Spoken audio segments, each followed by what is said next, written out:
Hey there, how's it going? Thanks for joining me today. Whether you're relaxing at home, on your commute, or winding down for the evening, I'm really glad you're here.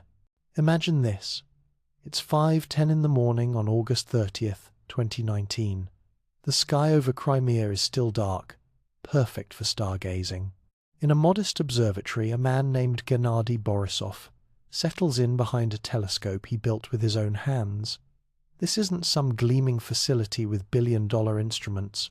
This is a 65-centimeter telescope crafted through decades of patient work, standing in what amounts to a backyard observatory. Borisov does what he's done countless times before. He scans the heavens, searching for anything unusual, anything out of place. And then, near the border between the constellations Gemini and Cancer, he sees it, a fuzzy dot, something that doesn't quite belong. Before we continue this journey, tell us where you're tuning in from, and if this story resonates with you, make sure you're subscribed because tomorrow I've saved something extraordinary for you. Now, Gennady Borisov isn't just some amateur enthusiast. He's a dedicated observer who has spent years perfecting his craft, grinding mirrors, calibrating equipment, learning to read the subtle signatures of the cosmos. When you spend that much time studying the sky, you develop an intuition for what belongs and what doesn't. That fuzzy dot, it caught his attention immediately. Its motion was wrong. Its appearance was peculiar.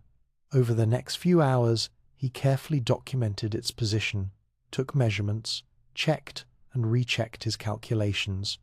By the time the sun rose over Crimea, Borisov knew he had found something significant. Within 72 hours, something remarkable happened. The world's most powerful observatories began pivoting toward Borisov's discovery. The massive telescopes in Chile, Hawaii, and space itself. Instruments that typically have observation schedules planned months or even years in advance, suddenly cleared time for this fuzzy dot spotted by a lone observer in Crimea. Why such urgency? Why such unprecedented mobilization of astronomical resources? Because the initial calculations were revealing something extraordinary. This wasn't just another comet. The trajectory was all wrong. Let me explain what I mean. When we discover comets in our solar system, they follow predictable patterns. They're gravitationally bound to our sun, traveling in elliptical orbits that bring them swooping in from the outer reaches, around our star, and back out again. Their paths curve beautifully through space, shaped by the sun's gravitational embrace. Every comet humanity has ever studied has been part of our solar family, born in our cosmic neighborhood billions of years ago. But this one? Its path was hyperbolic. Here's what's actually happening with a hyperbolic trajectory.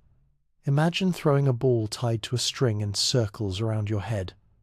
The string represents gravity, keeping the ball in orbit. Now imagine cutting that string. The ball flies away in a straight line, never to return. A hyperbolic trajectory is similar. It's the path of something passing through, something that came from elsewhere and will leave again, never to return. The sun's gravity bends the path slightly, like a gentle curve in an otherwise straight highway, but it can't capture the object. It's just visiting. As more observations poured in, the orbital calculations became increasingly precise and increasingly impossible to explain away. This comet's trajectory traced back not to the distant reaches of our solar system, not to the Oort cloud where most comets sleep in frozen silence, but to infinity, to interstellar space. To another star system entirely. The speed confirmed it. 33 kilometers per second relative to our Sunday, fast enough to circle the entire Earth in about 20 minutes. Fast enough to cross the distance from New York to Los Angeles in less than 2 minutes. This velocity is crucial because it's above the solar system's escape velocity at that location.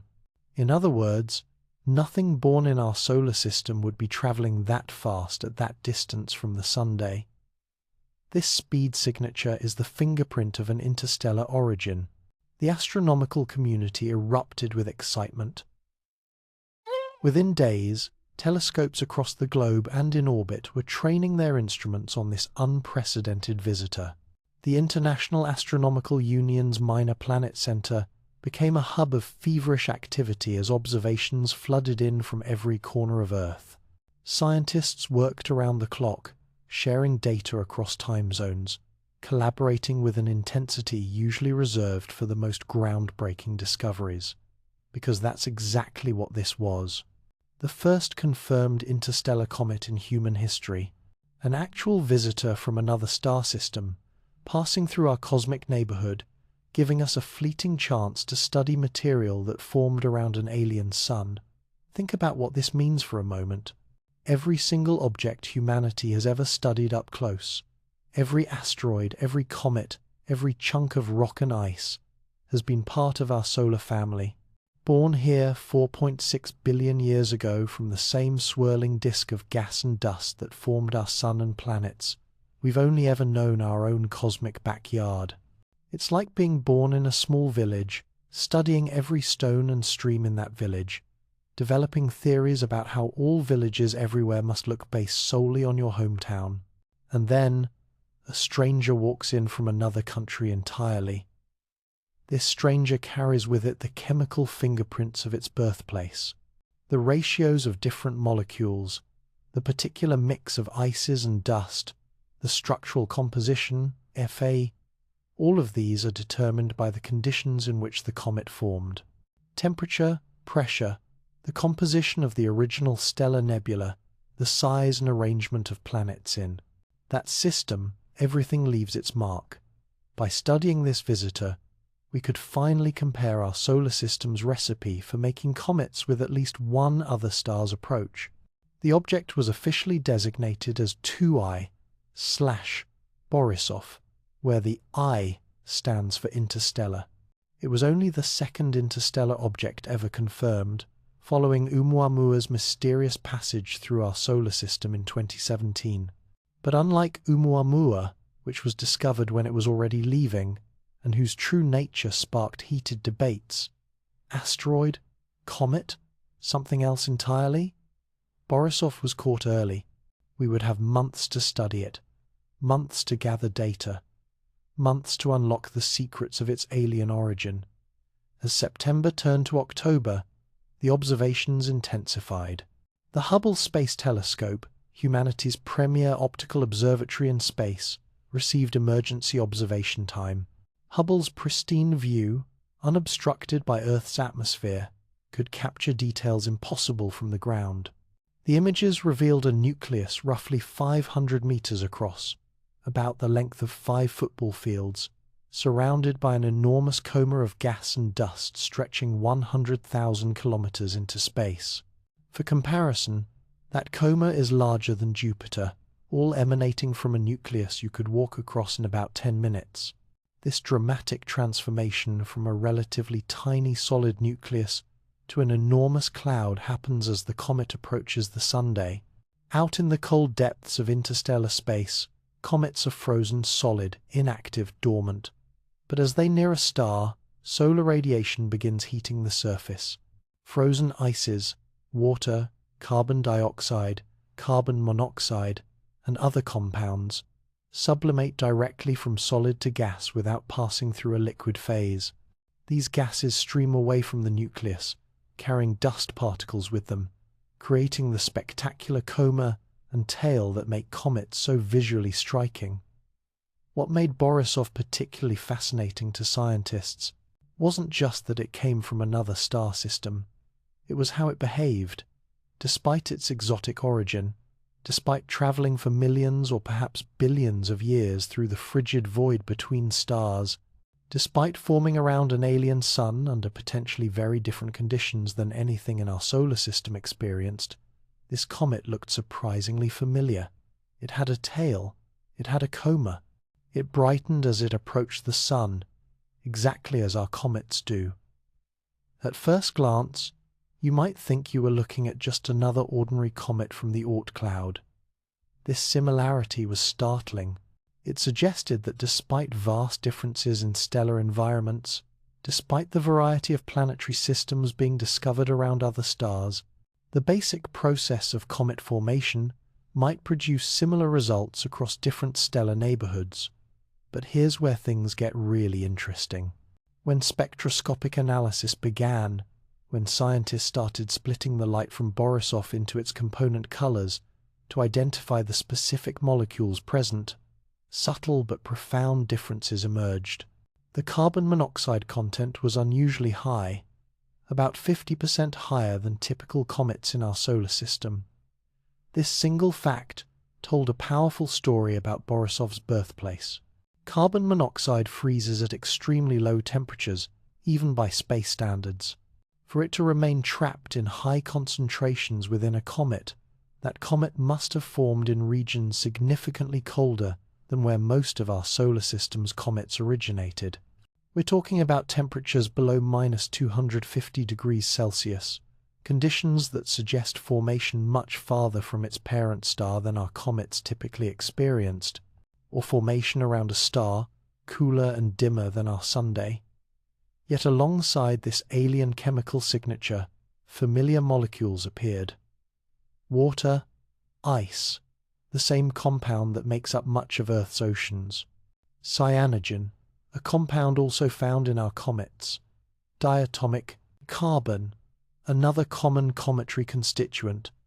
The comet was simultaneously foreign and familiar, like meeting someone from a distant land who speaks your language with an unfamiliar accent.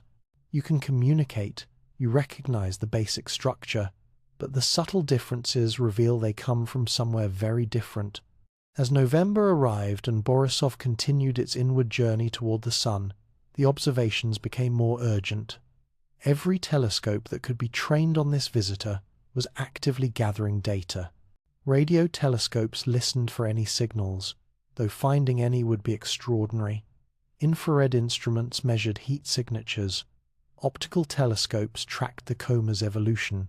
Spectroscopes analyzed every photon of light reflected or emitted from the comet's surface. This was astronomy at its most dynamic.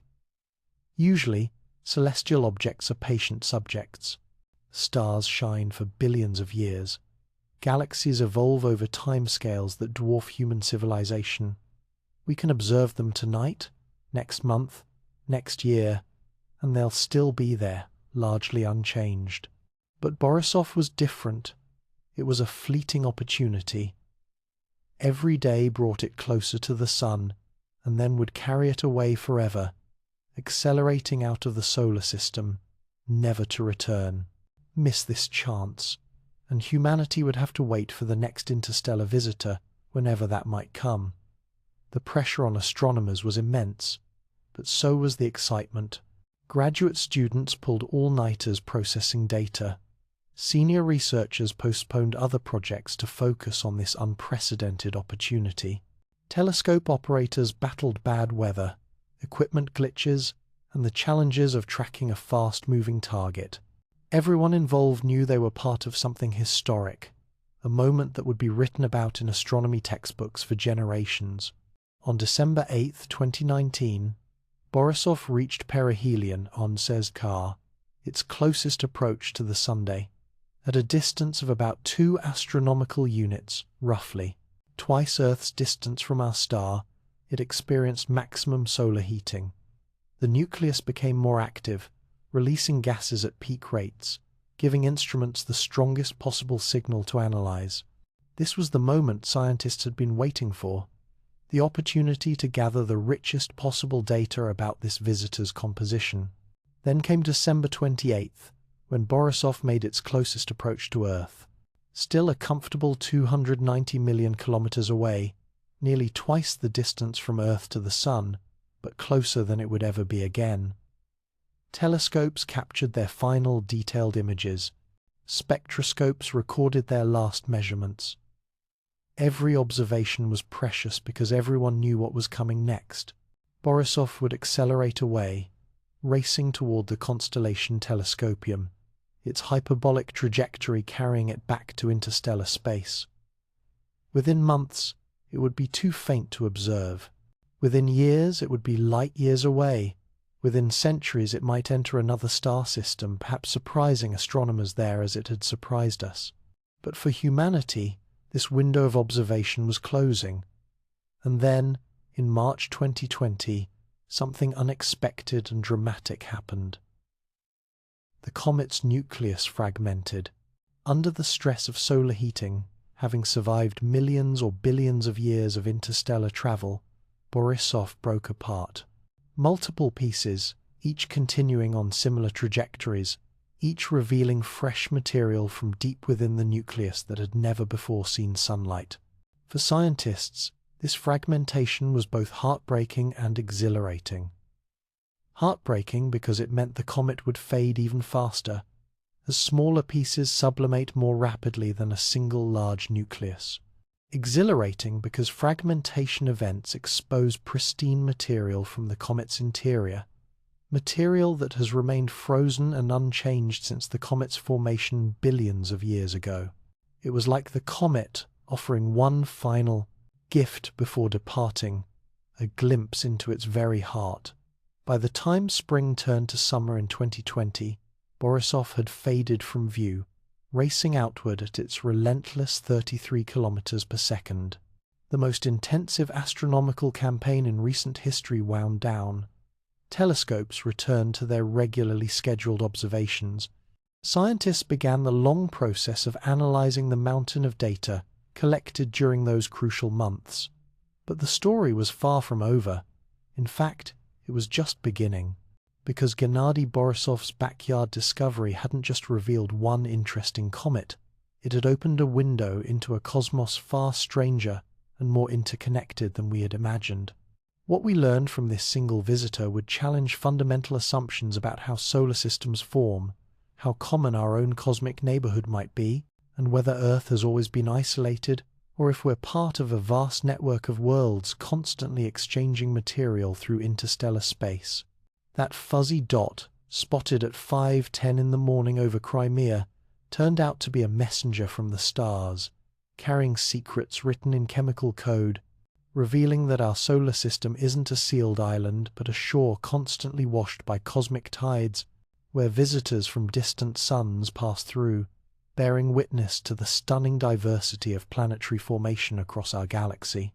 And if one amateur astronomer with a homemade telescope could spot such a visitor, what else might be passing through our cosmic neighborhood right now, unseen and undiscovered, waiting for someone to look in just the right place at just the right time? To understand what makes Borisov so extraordinary, we need to step back and grasp the sheer scale of the journey this comet has made.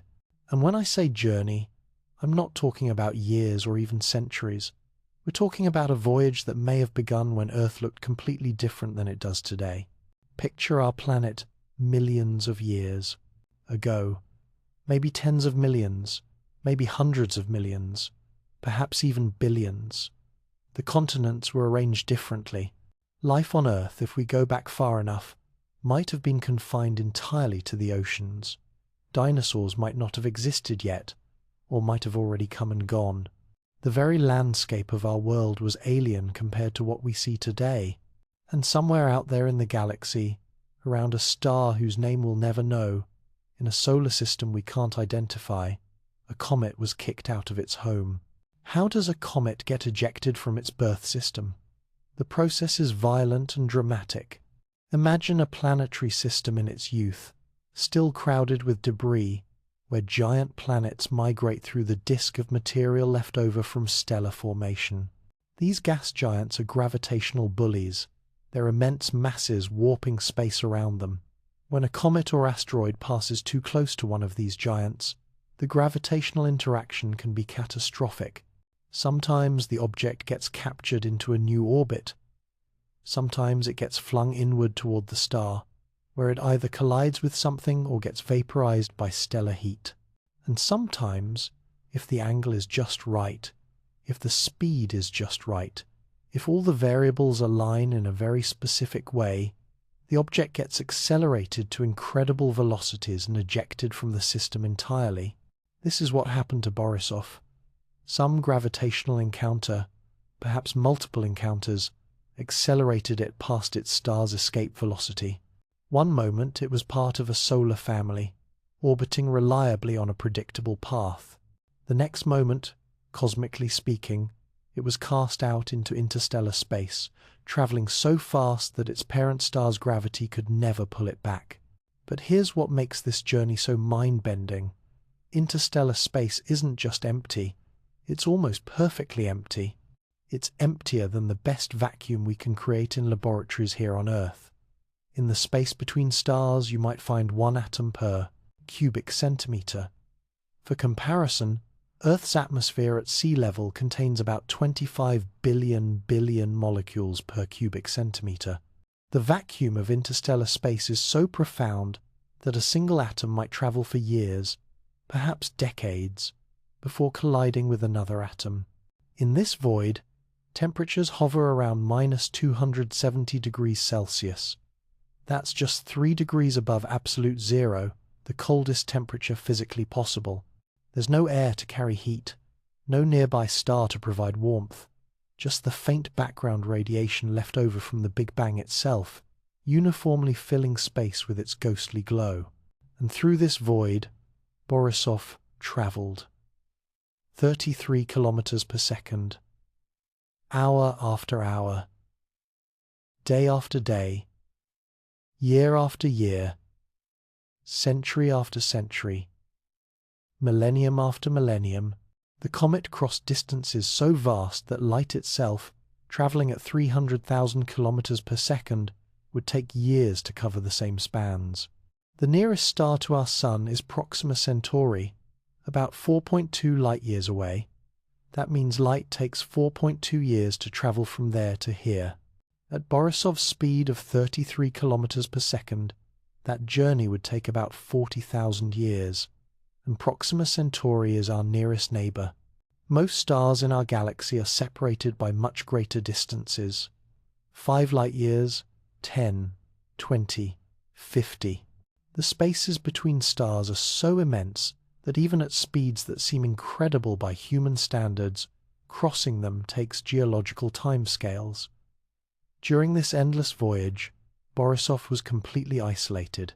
No planets nearby, no moons, no other comets, just the comet itself, a frozen chunk of ice and rock, roughly 500 meters across, tumbling through absolute darkness and cold.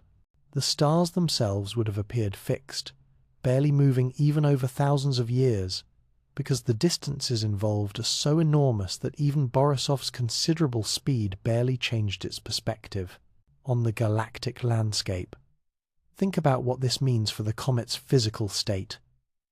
Every volatile compound that could evaporate at higher temperatures would be locked in place, frozen solid.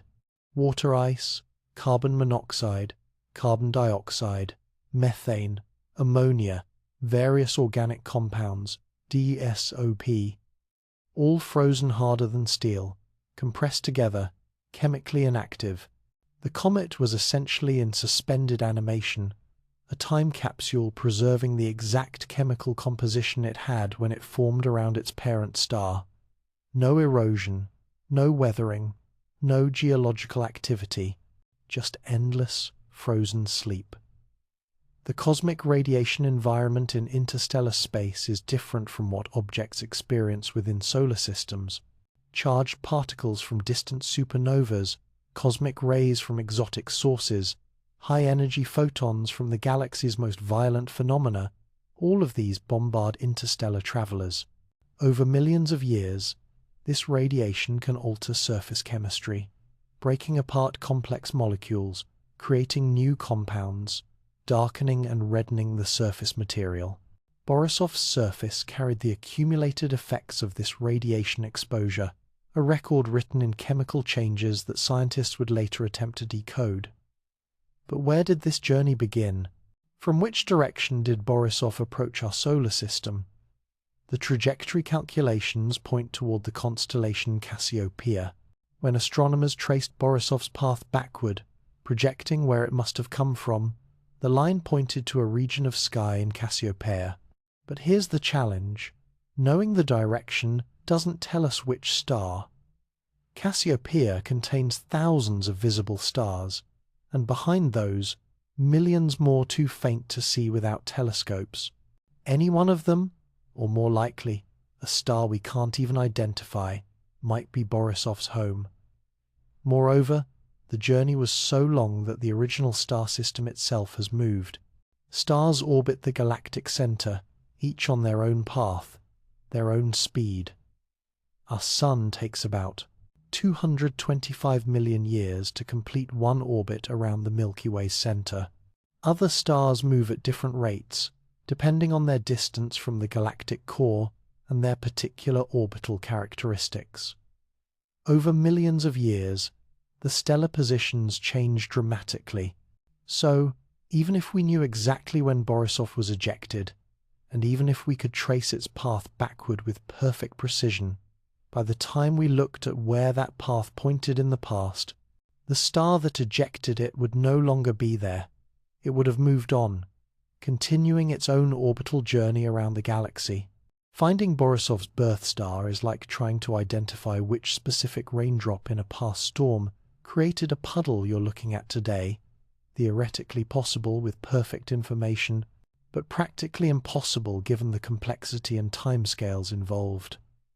What we can say is that Borisov has been travelling for an extremely long time. The exact duration depends on its unknown origin point, but conservative estimates suggest at least 1 million years, more likely several million, possibly tens of millions. Some models even suggest billions of years of travel might be possible, though that seems less likely given the comet's relatively pristine state. During this voyage, our solar system was doing its own thing. Earth was spinning, seasons were changing, life was evolving, continents were drifting, civilizations rose and fell, species appeared and went extinct, mountains eroded into plains, oceans expanded and contracted. And through all of that, Borisov was en route, inexorably approaching, destined by physics and trajectory to pass through our cosmic neighborhood. The approach itself would have been imperceptible for millions of years. From Borisov's perspective, our Sun would have been just another star among billions, gradually brightening but indistinguishable from countless others. Only in the final few thousand years of approach would our Sun have become noticeably brighter, standing out from the background stars, marking itself as the target of this long journey. As Borisov entered the outer reaches of our solar system, it began to feel the Sun's gravitational influence. Not much, at first. The Sun's gravity extends enormously far. It holds the Oort cloud objects in orbit at distances of nearly a light-year, but at those distances, the gravitational pull is extremely weak. For an object moving as fast as Borisov, the Sun's gravity couldn't capture it, couldn't pull it into orbit. The comet was moving too fast, carrying too much kinetic energy. But gravity did bend the path. Imagine a highway with a gentle curve. A car travelling slowly might follow the curve closely, making a sharp turn. A car travelling at enormous speed might barely curve at all, its momentum carrying it almost straight through. Borisov was like that speeding car. The Sun's gravity bent its path, creating that hyperbolic trajectory, turning what would have been a straight line through space into a graceful curve that swept around our star. The closest approach to the Sun, ACA, perihelion, occurred at about 2 astronomical units, roughly twice Earth's distance from our star. At this distance, the Sun's gravitational influence was significant, but still insufficient to capture such a fast-moving object. Borisov curved around, picked up a bit more speed from the gravitational assist, and began accelerating back outward. The exit trajectory points toward the constellation Telescopium in the southern sky.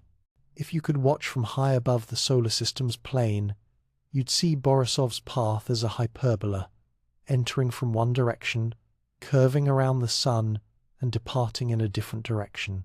The Sun's gravity acted like a lens, bending the comet's path but unable to hold it, and now Borisov is leaving. Every second, it moves 33 kilometers farther from the Sunday. Every hour, nearly 120,000 kilometers. every day, almost 3 million kilometers. By the time you listen to this, Borisov has already traveled billions of kilometers beyond where it was when we first detected it. Within a few years, it will cross the orbit of Neptune, entering the outermost reaches of our solar system. Within decades, it will be beyond the Kuiper Belt, passing the last major populations of solar system objects. Within centuries, it will reach the Oort cloud's inner edge, that vast spherical shell of icy bodies surrounding our solar system. And then, thousands of years from now, it will emerge from the other side of the Oort cloud, truly leaving our solar system behind, entering interstellar space once more. The temperatures will drop back to near absolute zero. The sun will dim to just another star among billions. The comet will return to its frozen state, all the activity triggered by our sun's heat fading away. Where will it go? Nobody knows. The trajectory points toward telescopium, but that's just a direction, not a destination. Borisov will travel for millions more years through the void between stars. Maybe it will eventually encounter another star system, passing through as it passed through ours, giving alien astronomers their own chance to study an interstellar visitor. Maybe it will travel for billions of years without encountering anything significant, just endless darkness and cold. Maybe, somewhere impossibly far in the future, when our sun has aged into a red giant and consumed the inner planets, when life on Earth, if any still exists, has either adapted to unimaginable conditions or fled to other worlds, Borisov will still be traveling, carrying with it the faint chemical traces of the star system that birthed it billions of years earlier. This is the scale of interstellar journeys. This is the reality of cosmic distances. Time measured not in human lifetimes, but in spans that dwarf civilizations. Distances so vast that even light, the fastest thing in the universe, takes years to cross them. And yet, against all odds, during that brief cosmic moment when Borisov passed through our solar system, we happened to be watching. We happened to have the technology to detect it. We happened to have scientists ready to study it. The timing had to be perfect. Too early in human history, and we wouldn't have had telescopes. Too late, and we might have missed it entirely, our attention focused elsewhere. But Gennady Borisov was watching at 5:10 in the morning on August 30th, 2019. And because he was watching, because he had built his telescope, because he knew what to look for, humanity got its chance to study a messenger from the stars. A messenger that travelled for millions of years through the most extreme environment imaginable, surviving conditions that would destroy almost anything else, preserving within its frozen heart the chemical secrets of its birth. A messenger that, through pure chance, happened to pass close enough to our sun to wake up briefly, releasing gases we could analyze, reflecting light we could capture, giving us 70 days to gather data that will inform astronomy for generations.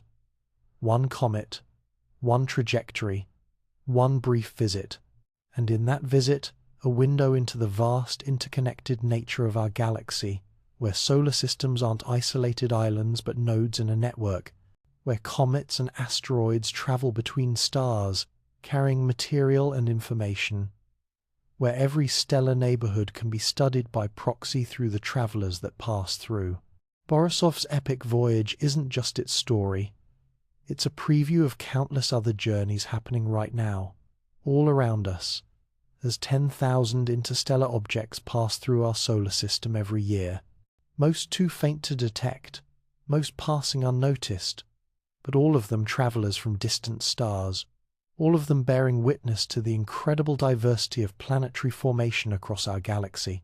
The voyage from another star isn't just history. It's ongoing.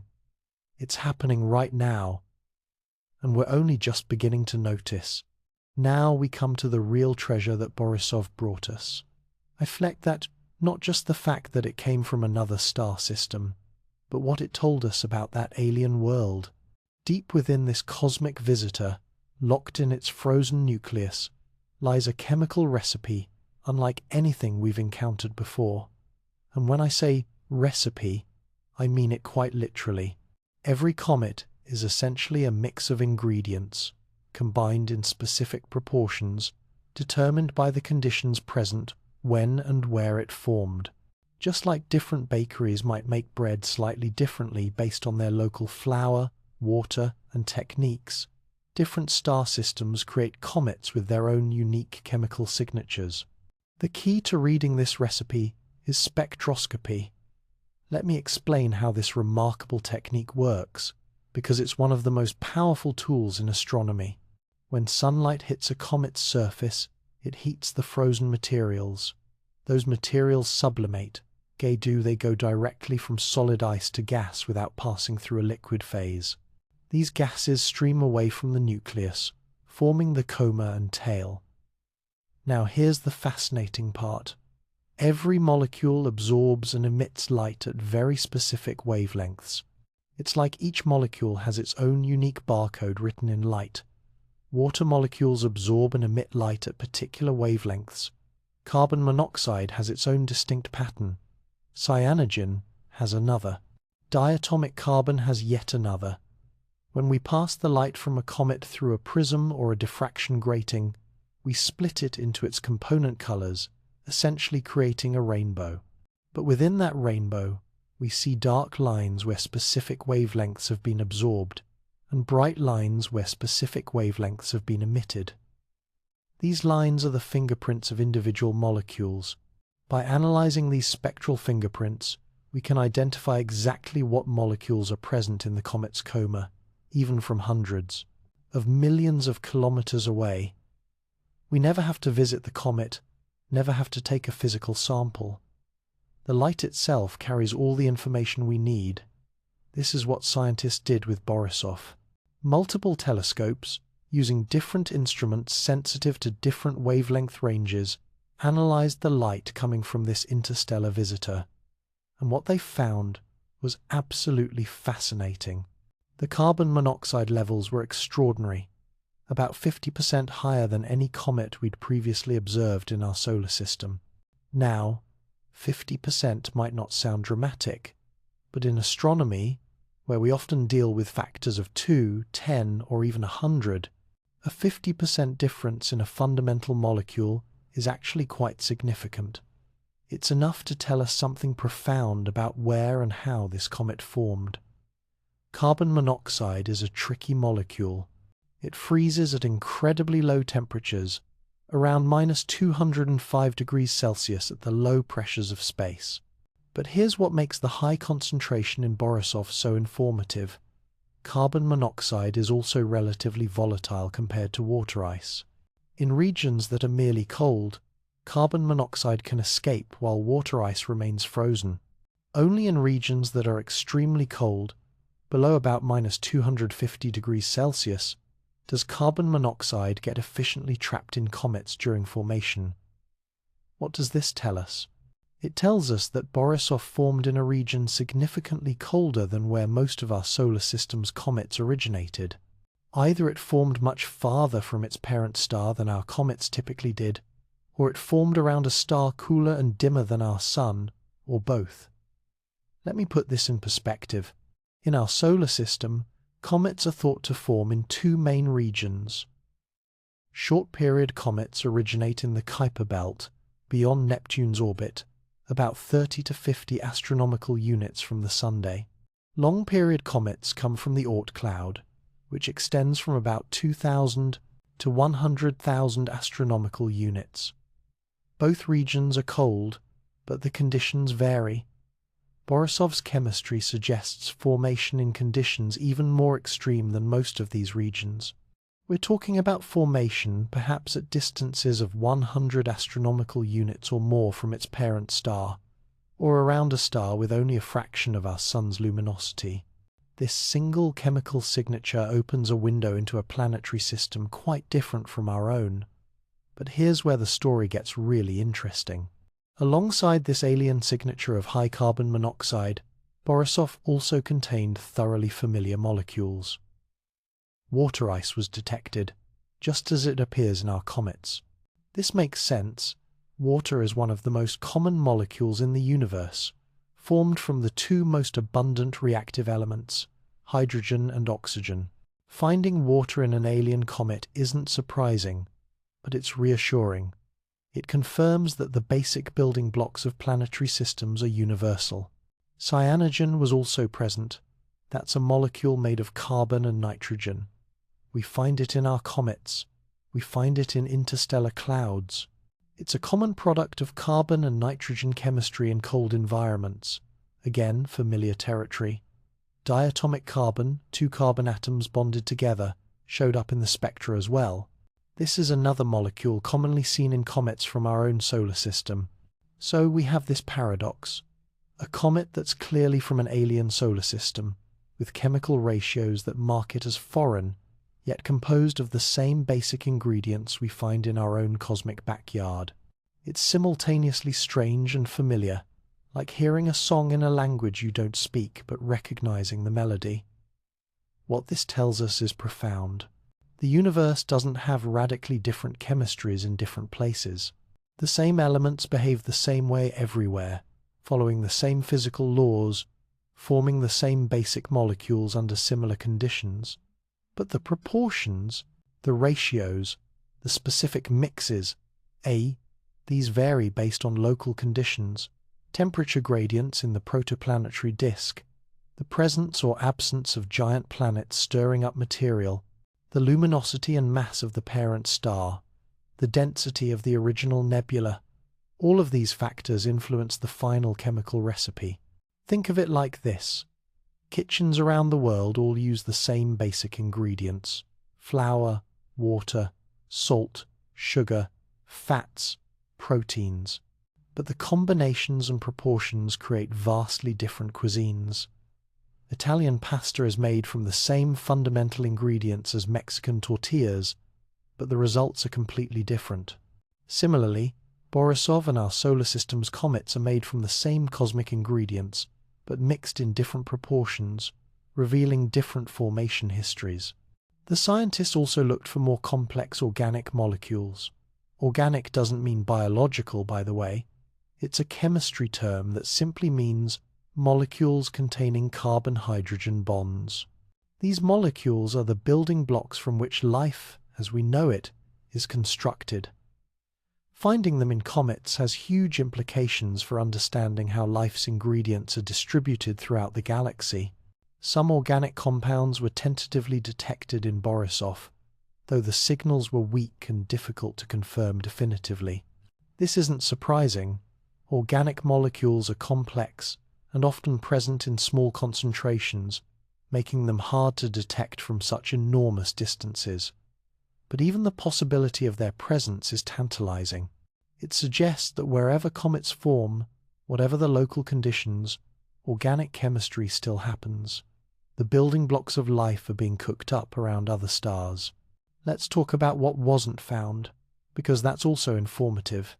Despite extensive searches, nobody detected any artificial signals coming from Borisov.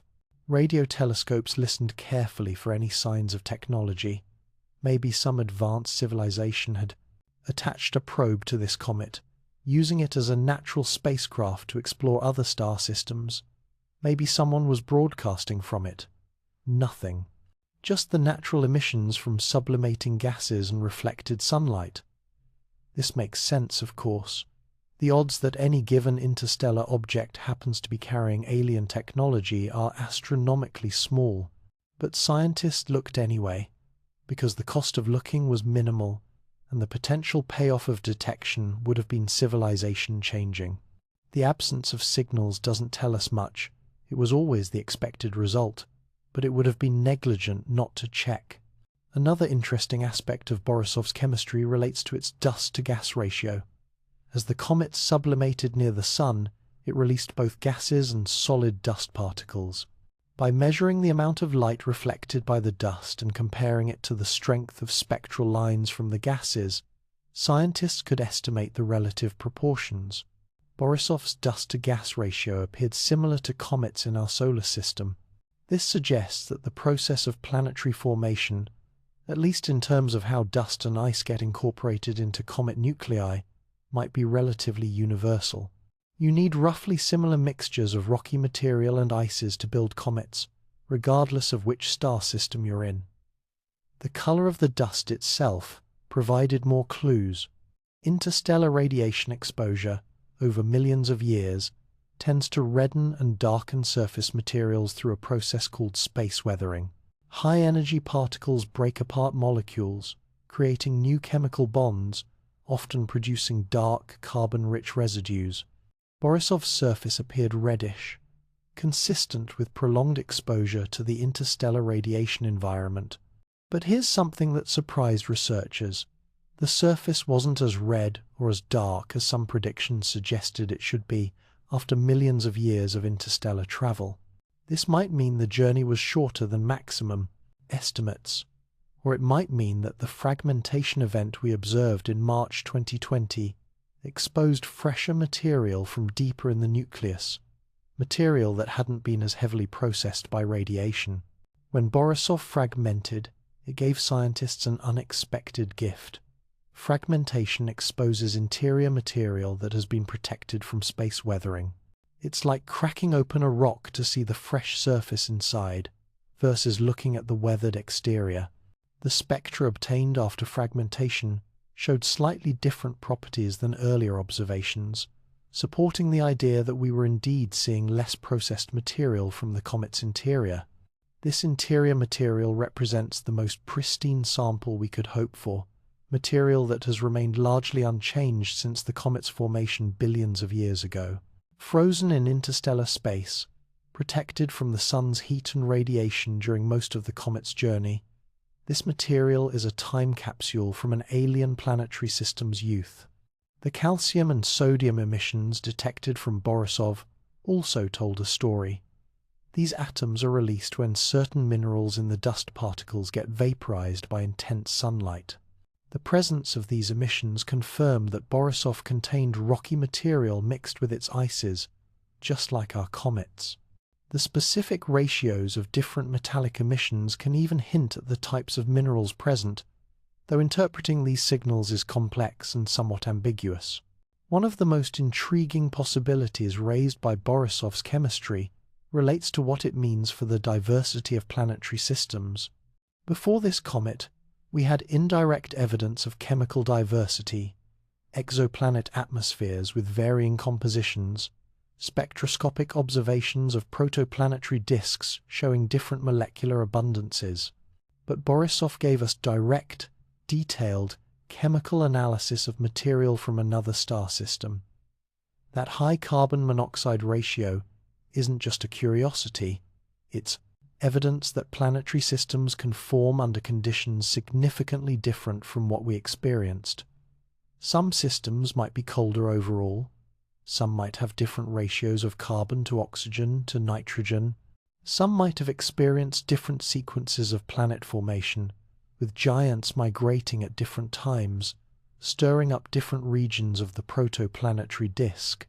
Each of these variations would leave its mark on the comets formed in that system, and if we could study many interstellar comets, each from different systems, we could start to build a statistical understanding of how variable planetary formation really is. We could answer questions like, is our solar system typical or unusual? Are cold carbon monoxide, rich systems common or rare?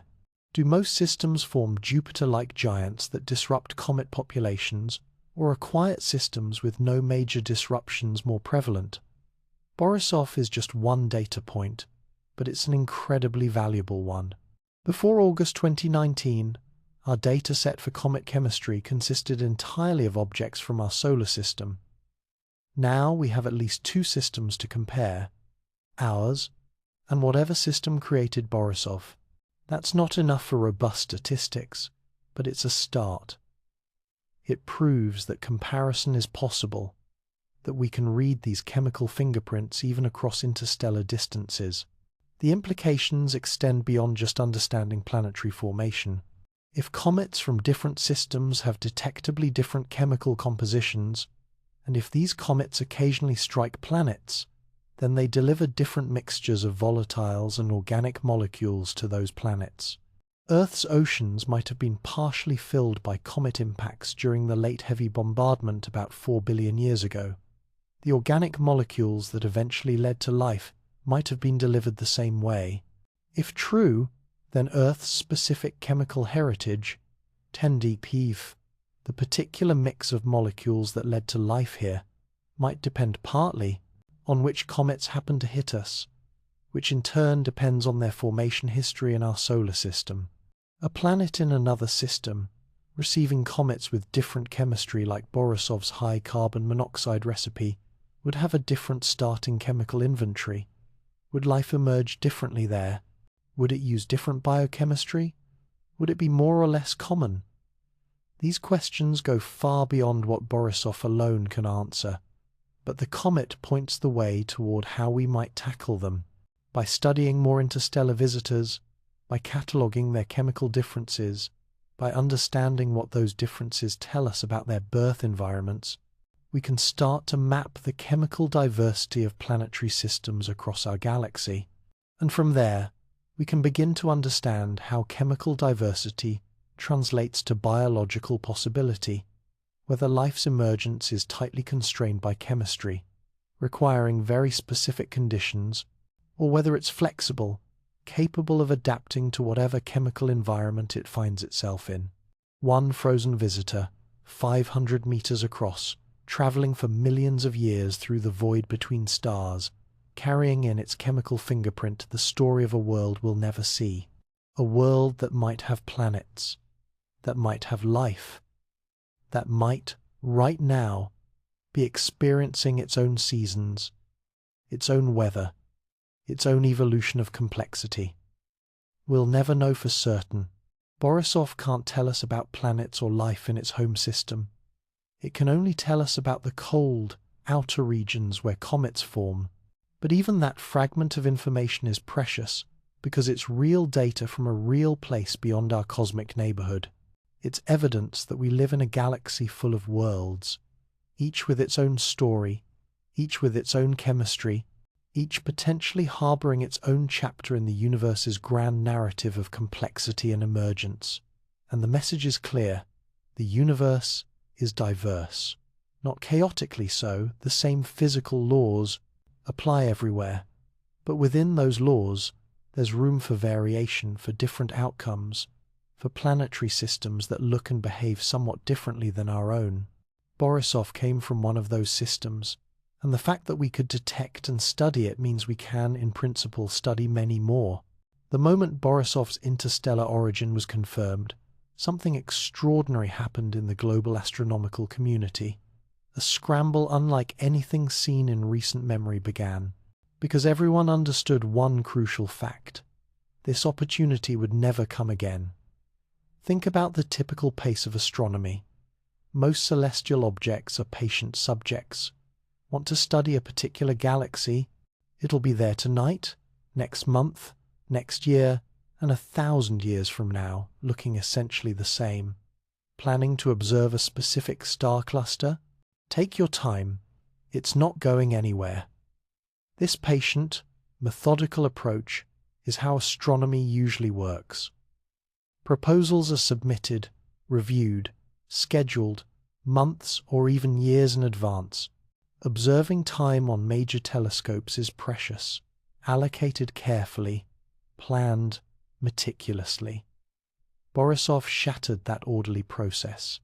This was a target that was quite literally leaving the solar system. Every passing hour carried it farther from the sun, making it fainter, harder to observe, less amenable to detailed study. Every day mattered. Every observation might reveal something no future observation could capture. The window was measured in weeks, not years, and everyone knew it. From September through December 2019, Earth's astronomical infrastructure mobilized with unprecedented urgency and coordination. The Hubble Space Telescope, humanity's premier optical observatory orbiting Earth, usually operates on a schedule determined many months in advance. Teams of astronomers from around the world compete for observing time through elaborate proposals that undergo peer review. Getting Hubble time requires convincing experts that your science is worth the investment of this incredibly valuable resource. The waiting list is long, but for Borisov, Hubble's schedule was cleared. Emergency Director's Discretionary Time was activated, ATFU, a special allocation reserved for unexpected transient events that can't wait for the normal proposal process. Hubble pivoted to target this interstellar visitor, interrupting other planned observations, because the scientific community collectively recognized that this trumped almost anything else the telescope might be doing. Hubble's location above Earth's atmosphere gives it an unparalleled view. No atmospheric distortion, no weather, no daylight interfering with observations. For Borisov, this meant Hubble could capture fine details of the nucleus and coma that ground-based telescopes struggled to resolve. The images Hubble returned showed the comet's structure with stunning clarity, the compact nucleus surrounded by the vast coma, the subtle variations in brightness across the coma's extent, the overall shape and symmetry of the dust distribution. Meanwhile, in Chile, the Very Large Telescope, AIM, actually 4 large telescopes operated together, joined the campaign. The VLT is one of the world's most powerful ground-based optical observatories, sitting atop Cerro Paranal in the Atacama Desert, one of the driest places on Earth. The desert location means minimal atmospheric water vapor, excellent seeing conditions, and an ideal environment for astronomical observation. The VLT brought its spectroscopic capabilities to bear on Borisov. Different instruments analyzed different wavelength ranges, from ultraviolet through visible light into the infrared, building a comprehensive picture of the comet's composition. The UV spectrograph, capable of incredibly high-resolution spectroscopy, split Borisov's light into exquisite detail, revealing spectral lines that betrayed the presence of specific molecules. Graduate students and postdocs worked marathon sessions, processing this flood of data. Raw observations from telescopes need extensive processing before they can be scientifically useful. Cosmic ray hits on detectors must be removed. Atmospheric effects must be corrected. Instrument signatures must be subtracted. Calibration must be applied. What comes off the telescope is just the beginning. The real work happens in the data reduction and analysis. And there was so much data. Every clear night, at multiple observatories, observers were tracking Borisov, gathering photons, building up signal. The pressure was immense. Process data too slowly, and you risk missing the chance to plan follow-up observations while the comet is still bright enough. Rush too quickly, and you might make mistakes that invalidate your results. The balance between speed and accuracy is always tricky in astronomy, but with Borisov the stakes felt especially high. In Hawaii, the twin Keck telescopes added their considerable aperture to the campaign. At nearly 10 meters in diameter, these telescopes can gather enormous amounts of light, crucial for detecting faint spectral features from a diminishing target. Keck's adaptive optics system, which corrects for atmospheric turbulence in real time, provided sharp images despite observing through Earth's atmosphere. The Neil Gehrels Swift Observatory, a space telescope designed primarily for detecting gamma-ray bursts, was also redirected toward Borisov. Swift's ultraviolet and optical instruments could track the comet's activity and measure the production rates of various gases.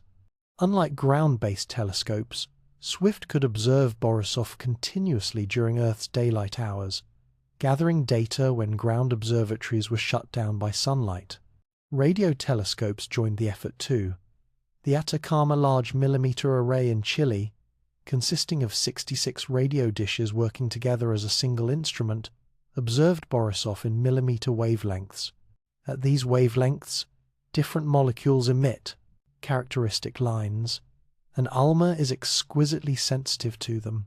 ALMA's observations contributed crucial measurements of carbon monoxide, one of the key molecules that revealed Borisov's unusual chemistry. Amateur astronomers around the world also contributed. While they couldn't match the spectroscopic capabilities of professional observatories, they could, and did track Borisov's position, brightness, and general appearance. This distributed network of observers helped fill in gaps when professional telescopes were unavailable or focused on other aspects of the study. The global nature of amateur astronomy meant someone somewhere was almost always able to observe. But it wasn't just about pointing telescopes. Behind the scenes, theorists were working frantically to interpret the incoming data. What did the spectral lines mean? What models of cometary composition best fit the observations? How did Borisov compare to solar system comets? What could we infer about its formation environment? Computer models ran constantly, testing different scenarios, comparing predictions to observations, refining parameters. The chemistry of comets is complex. Dozens of different ices, each sublimating at different rates depending on temperature, each potentially affecting the sublimation of neighboring compounds, each leaving distinct signatures in the coma. Untangling all these effects requires sophisticated modeling. On December 8, 2019, Borisov reached perihelion.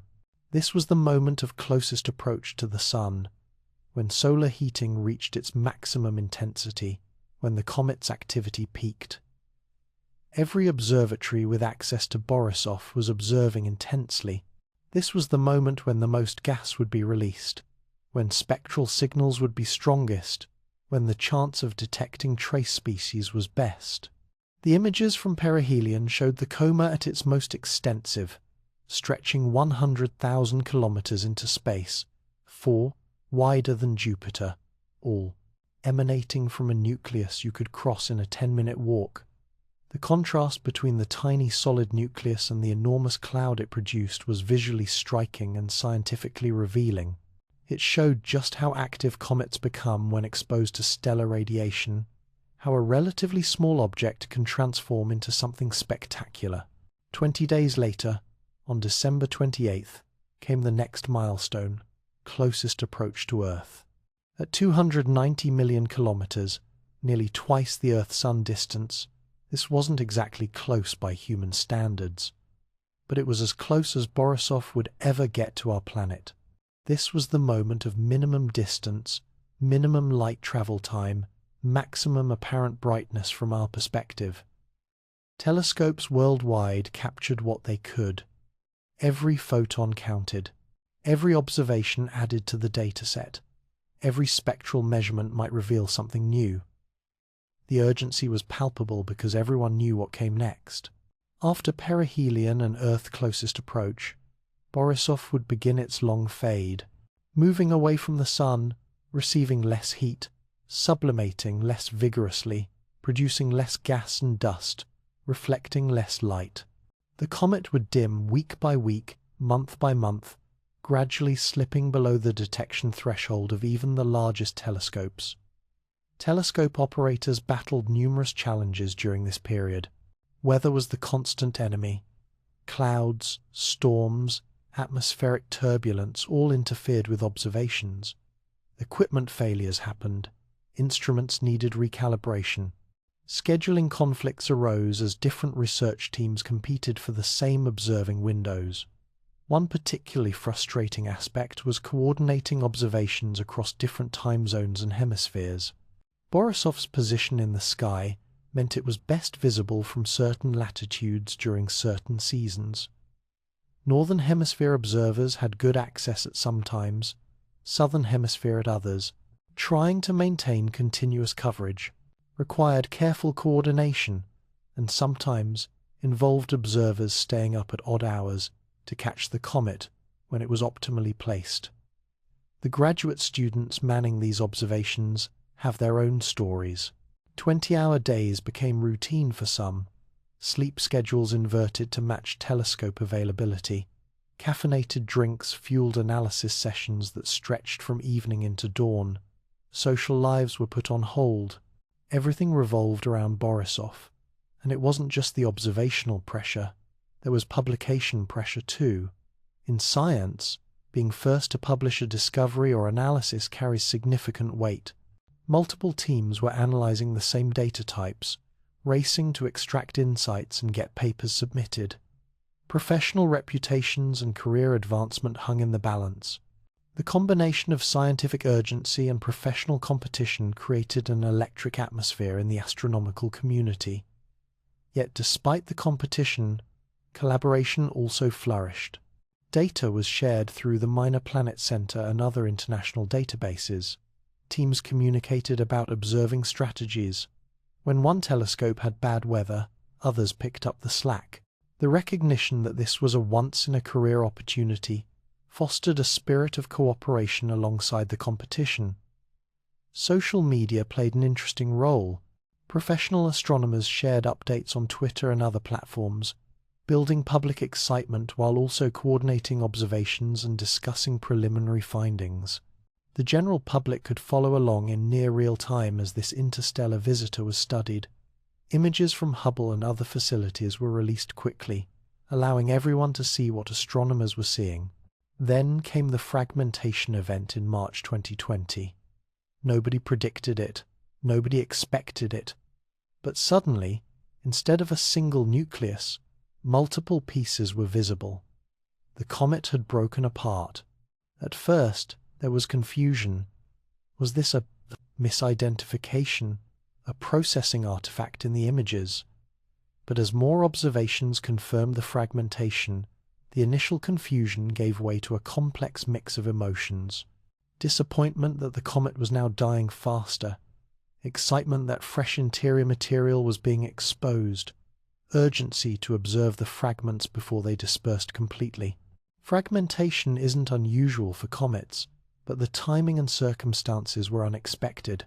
The stresses of solar heating had apparently been too much for Borisov's structural integrity.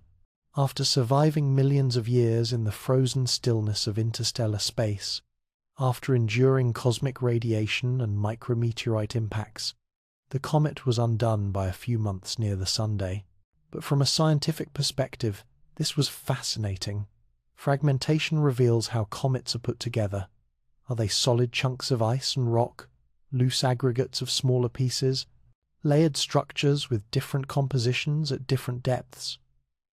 Observing how a comet breaks apart and how the fragments behave afterward provides crucial clues to answering these questions. The fragments of Borisov were tracked carefully.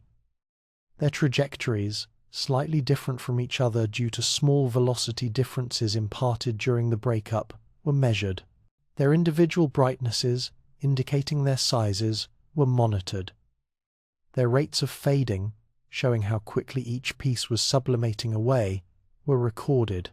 Each fragment was essentially its own mini-comet now, with its own small coma, its own sublimation rate, its own trajectory, and each fragment potentially exposed different layers from within the original nucleus, offering a cross-section through the comet's interior structure. Spectroscopic follow-up of the fragments became a priority. Did they show different compositions? Did some fragments have more carbon monoxide while others had more water? Such differences would indicate chemical layering within the nucleus, which would in turn tell us about the conditions during formation. Did the comet form gradually, with different layers recording different epochs, or all at once in a single event?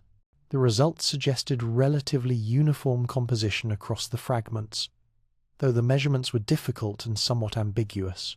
This uniformity might mean the comet formed quickly and homogeneously, or it might mean that any initial layering was mixed away by geological processes over millions of years, or it might simply mean the measurements weren't precise enough to detect subtle differences.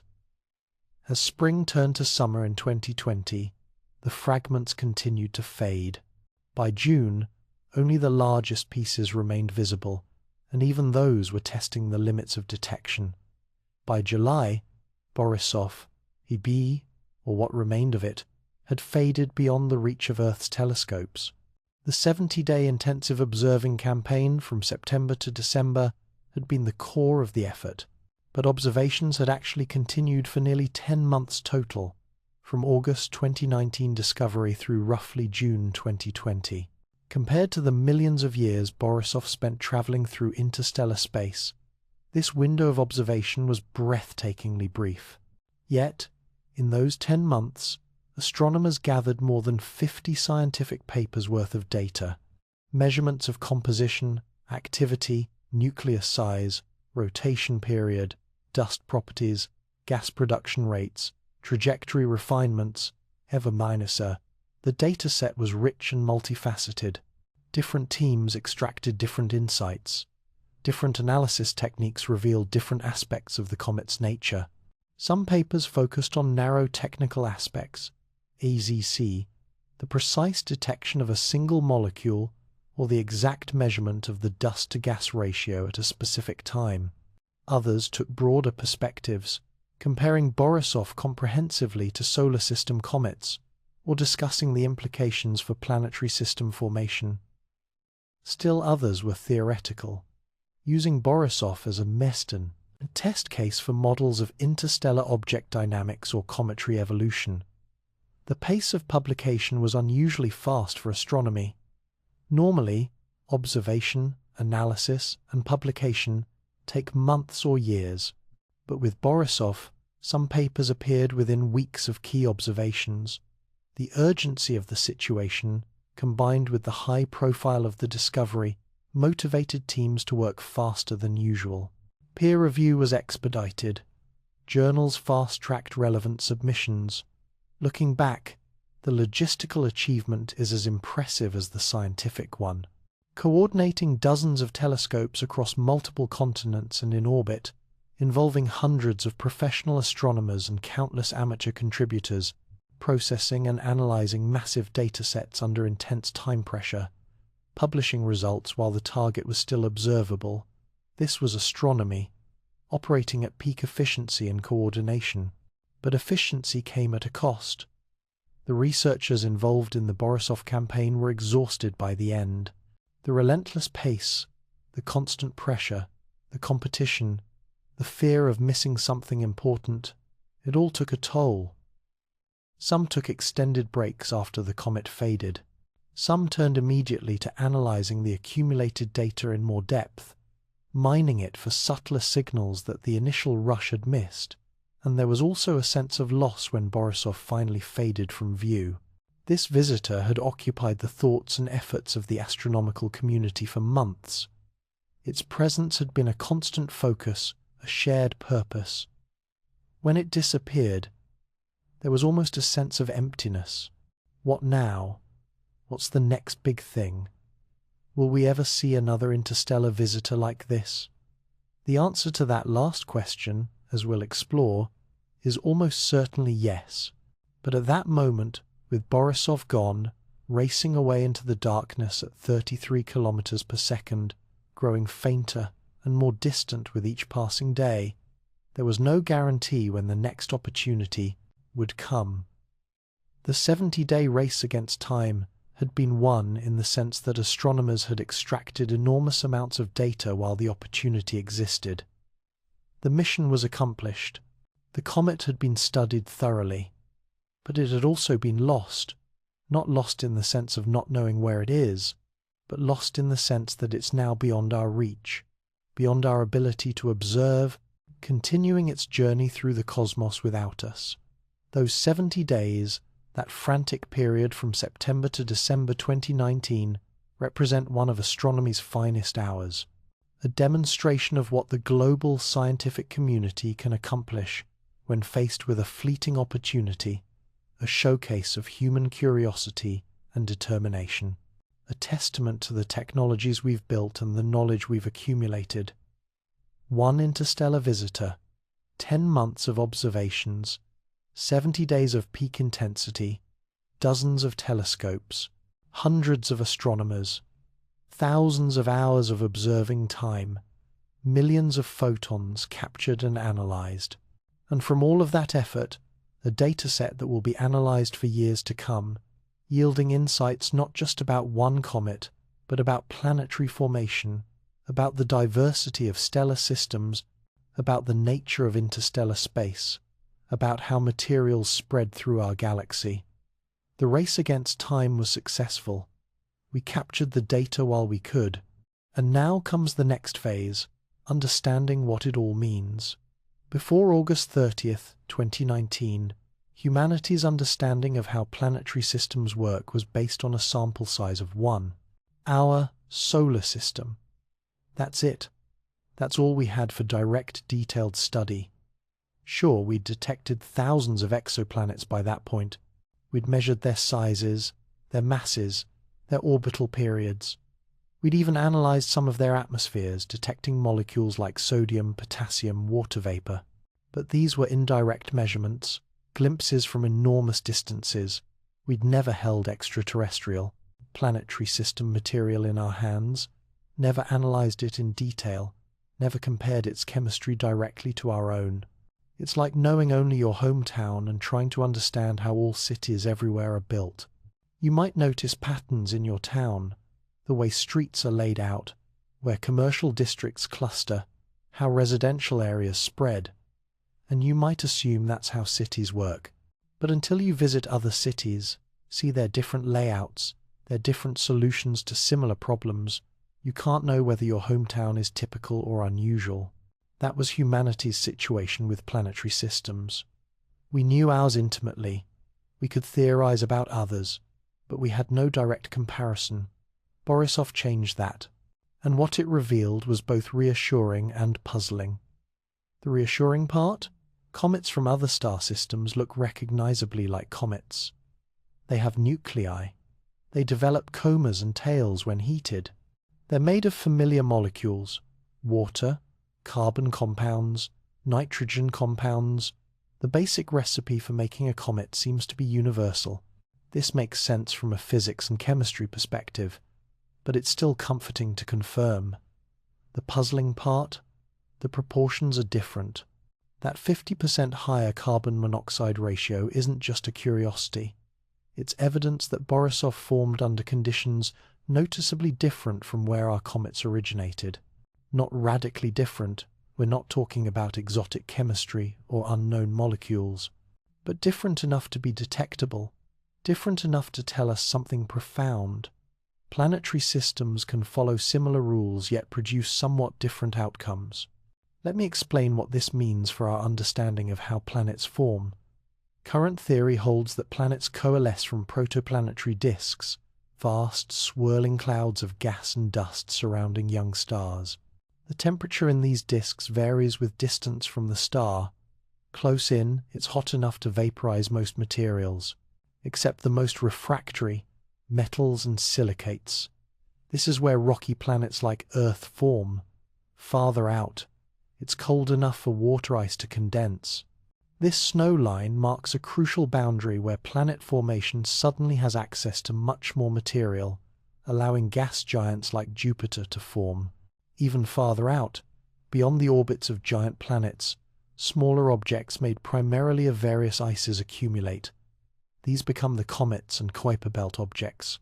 The exact composition of these icy bodies depends on the local temperature and pressure when they formed, which in turn depends on the star's luminosity, the disk's density, and the dynamical stirring caused by giant planets.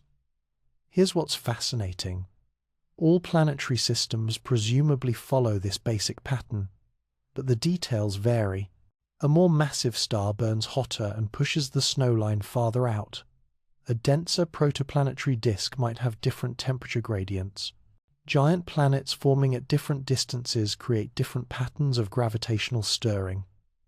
Each variation affects the final composition of objects formed in that system. Borisov's high carbon monoxide suggests it formed in a particularly cold region, colder than where most of our solar system's comets originated. This might mean several things. Perhaps its parent star was less luminous than our Sun, making the entire disk colder at equivalent distances. Perhaps it formed much farther from its star than our comets typically did. Perhaps the disk it formed in was simply colder for other reasons. Yes, lower density, different composition, different evolutionary history. We can't determine which explanation is correct from Borisov alone, but we can confirm that other systems produce comets with detectably different chemistry. And that's huge, because it means when we eventually study more interstellar visitors, we'll be able to map out the diversity of planetary formation conditions across many stellar systems. Now let's talk about Oumuamua, because these two objects together tell a more complete story than either one alone. Oumuamua was discovered in October 2017 by the Pan-STARRS telescope in Hawaii. It was the first confirmed interstellar object ever detected, passing through our solar system. Its discovery was groundbreaking, but also frustrating, because Oumuamua was already leaving when we found it. We caught only a brief glimpse before it raced beyond our observational reach. And Oumuamua was weird, really weird. Its shape appeared highly elongated, roughly 10 times longer than it was wide, like a cigar or cucumber. This is far more elongated than typical solar system asteroids or comets.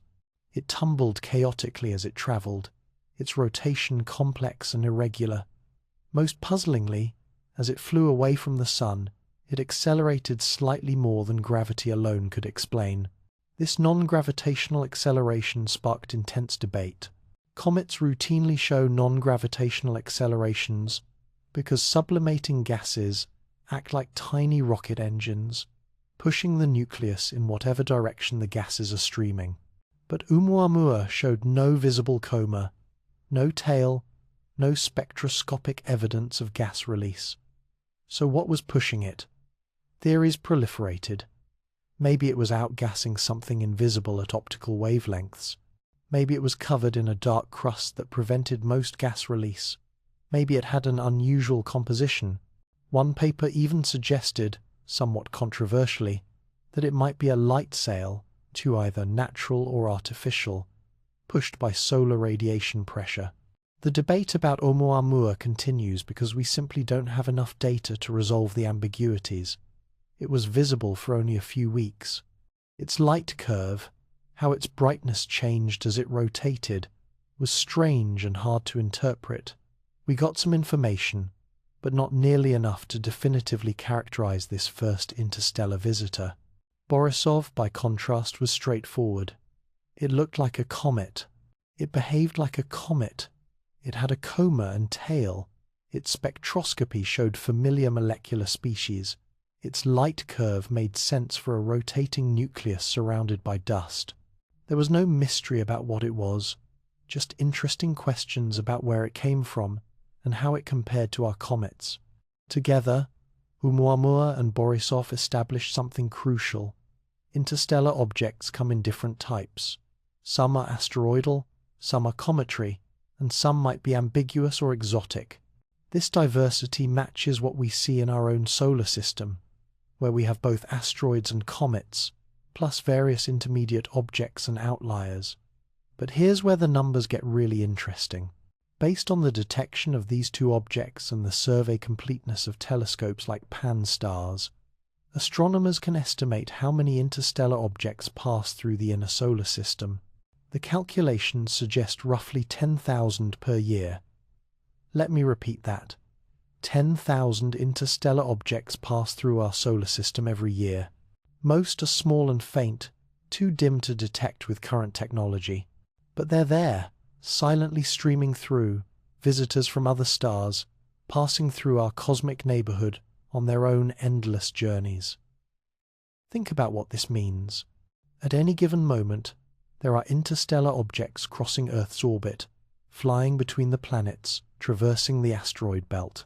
We're swimming in a sea of alien artifacts, ATF, not artificial artifacts, but natural ones, material ejected from other planetary systems, carrying chemical signatures from other stars. This has profound implications for our place in the universe. We tend to think of solar systems as isolated islands, each evolving independently, separated by the vast emptiness of interstellar space. But that's not really true. Solar systems are constantly exchanging material. Objects ejected from one system can be captured by another. Material literally flows through space, connecting stellar neighborhoods. Over the 4.5 billion year history of our solar system, if 10,000 interstellar objects pass through annually, that's tens of trillions of visitors total. Some fraction of these must have struck Earth or other planets. Some fraction delivered water, organic molecules, perhaps even the building blocks of life itself. This suggests that Earth's chemical inventory isn't purely solar. Some components might be interstellar in origin. The water in your body might have originated around another star. The carbon atoms in your cells might have traveled for millions of years through interstellar space before ending up on Earth. You, personally, might be partially built from interstellar material. Now, most of Earth's mass certainly came from our solar system's original protoplanetary disk.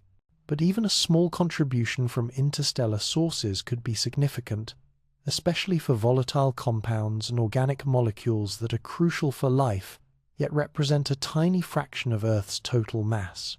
Let's talk about what Borisov tells us about the diversity of planetary systems more broadly. The detection of thousands of exoplanets over the past 2 decades has revealed stunning variety. Hot Jupiters, Mercury, gas giants orbiting closer to their stars than Mercury orbits our Sunday super-Earths, rocky planets larger than Earth but smaller than Neptune, a type completely absent from our solar system. Systems with multiple planets in tight resonant orbits. Systems with planets on highly elliptical paths. Systems that look nothing like ours. This diversity raised questions. Is our solar system typical? Are we representative of common planetary architectures, or are we unusual? Do most stars form systems like ours, or do they primarily make other configurations? Borisov provides another data point. Its chemistry suggests formation in a cold environment, possibly colder than our system's typical comet-forming regions. This hints that the star system it came from might have had a different architecture than ours, perhaps with the comet-forming region farther out, or with a cooler central star, or with giant planets arranged differently. We can't draw firm conclusions from one interstellar comet, but combined with the exoplanet data, a picture emerges. Planetary systems are diverse. There isn't one standard configuration. Stars form planets in various ways, producing a wide range of architectures and compositions. Our solar system, with its orderly spacing of planets, its distinct division between inner rocky planets and outer gas giants, its massive Jupiter dominating the outer system, this might be less common than we thought. We might be somewhat unusual, though certainly not unique. This has implications for astrobiology. If we've been using our solar system as a template for what habitable systems should look like, we might be missing many possibilities. Maybe life can emerge in systems quite different from ours. Maybe the conditions we think are necessary, a certain type of star, a certain planet arrangement, a certain compositional mix, maybe those are more flexible than we assume. Borisov also affects our understanding of how common comet ejection is. For 10,000 interstellar objects to be passing through our solar system at any given time, averaged across the entire galaxy, there must be enormous numbers of objects being ejected from star systems constantly. Planet formation must be a messy, violent process that routinely flings material into interstellar space. This makes sense theoretically. Simulations of planetary formation show that building planets is inefficient. Most of the protoplanetary disk material doesn't end up in planets. Some falls into the star, some gets ejected. For every Jupiter-sized planet that forms, countless smaller objects get kicked out of the system by gravitational interactions. If every star forms planets, and if planet formation ejects billions of small objects per star, then the galaxy should be full of interstellar travelers. And apparently, it is. Borisov and Oumuamua have confirmed what theory predicted. This validation is important because it gives us confidence in our models. If the models correctly predict interstellar object abundance, maybe they're also correctly modeling other aspects of planet formation. It's a consistency check that strengthens our theoretical framework. Let's consider what Borisov means for the search for life beyond Earth.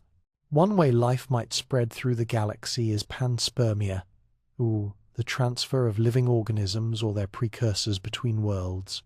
If comets and asteroids constantly travel between star systems, they could potentially carry microorganisms or organic molecules from one system to another. This idea is controversial and unproven, but it's at least physically plausible. Bacteria can survive in space for extended periods if shielded from radiation. Organic molecules are stable in the cold of interstellar space. If a planet with life gets hit by a large impact, debris could be ejected into space.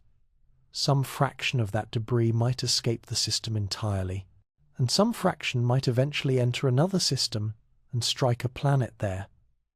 Borisov shows that the transportation network exists. Objects do travel between star systems. They do carry material from one stellar neighborhood to another. Whether any of that material includes life or its precursors remains unknown, but the possibility can't be dismissed. Even if life doesn't spread this way, organic molecules certainly do. Comets contain complex organic compounds, ACA, amino acids, nucleobases, various carbon-based molecules. If interstellar comets strike planets, they deliver these compounds. Every habitable planet in the galaxy probably receives at least some interstellar organic material over its lifetime. This means the building blocks of life are distributed throughout the galaxy by natural processes. Life's emergence on any given world isn't starting from scratch, purely from that world's own chemistry. It's starting from a mix of local and imported organics, with the imported fraction carrying signatures from other stellar systems. From one perspective, this makes life's emergence potentially more likely, more raw materials available, more chemical diversity to work with. From another perspective, it makes untangling life's origin more complex. In the SNOS, we can't assume all of Earth's organic molecules came from solar system processes. Some might be interstellar imports. The discovery of Borisov has rewritten our cosmic rulebook in subtle but important ways. We now know, with certainty, that 1. Interstellar objects pass through regularly. We're not isolated but connected to the broader galaxy through continuous material exchange. 2. These objects show chemical diversity reflecting different formation conditions in different stellar systems. Not all planetary systems cook up comets the same way. 3. The abundance of interstellar travelers is high enough to impact planetary chemistry. Imports from other systems are a real phenomenon, not just a theoretical possibility. 4. Our solar system might be somewhat unusual in its architecture and composition. We shouldn't assume our cosmic neighborhood is a perfect template for understanding others. 5. The technology to detect and study interstellar visitors exists.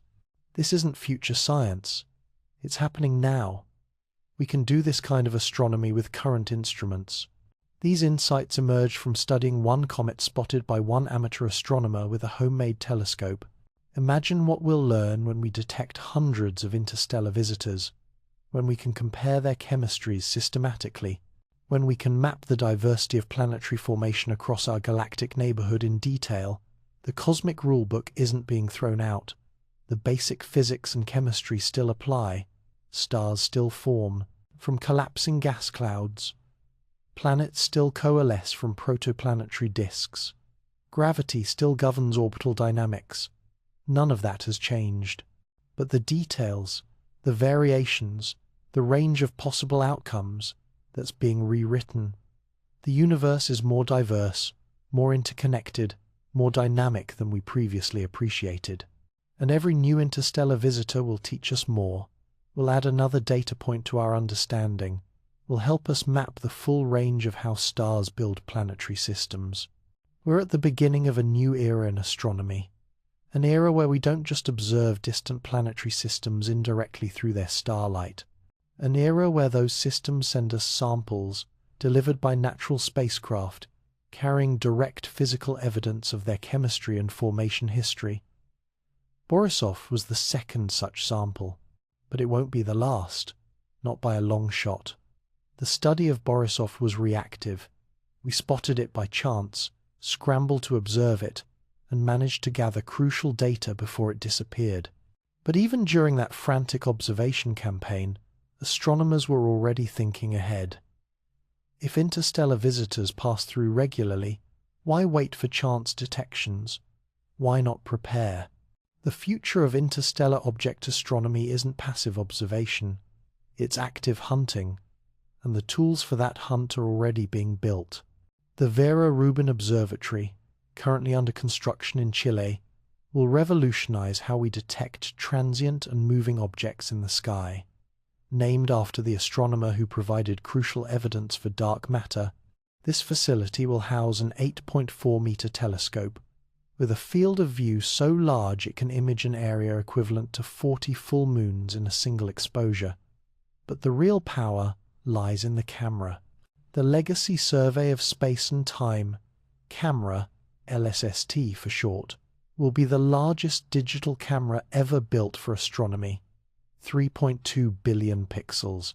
That's not a typo. Billion. This instrument will capture gigabytes of data with every image, and it will be taking images continuously, surveying the entire visible sky every few nights. When Rubin Observatory comes online, expected around 2025, it will detect moving objects with unprecedented efficiency. Current surveys like Pan-STARRS and Atlas scan the sky regularly and have found numerous asteroids, comets, and both known interstellar objects. But Rubin will be faster, more sensitive, more comprehensive. It will detect fainter objects. It will provide earlier warnings when something interesting enters the solar system. Based on current estimates, Rubin Observatory should detect several hundred interstellar objects per year. Not all will be as well placed for study as Borisov was. Many will be fainter, farther away, or moving too fast for detailed observation. But even a fraction of several hundred gives us dozens of objects to study in detail annually. This changes everything. Instead of 2 data points, Oumuamua and Borisov, we'll have hundreds. We'll be able to do real statistics. We'll be able to identify patterns in interstellar object properties. We'll be able to compare objects from different regions of the galaxy, potentially even distinguishing between visitors from nearby stellar neighborhoods versus more distant sources. The chemical diversity we saw hints of with Borisov will become mappable.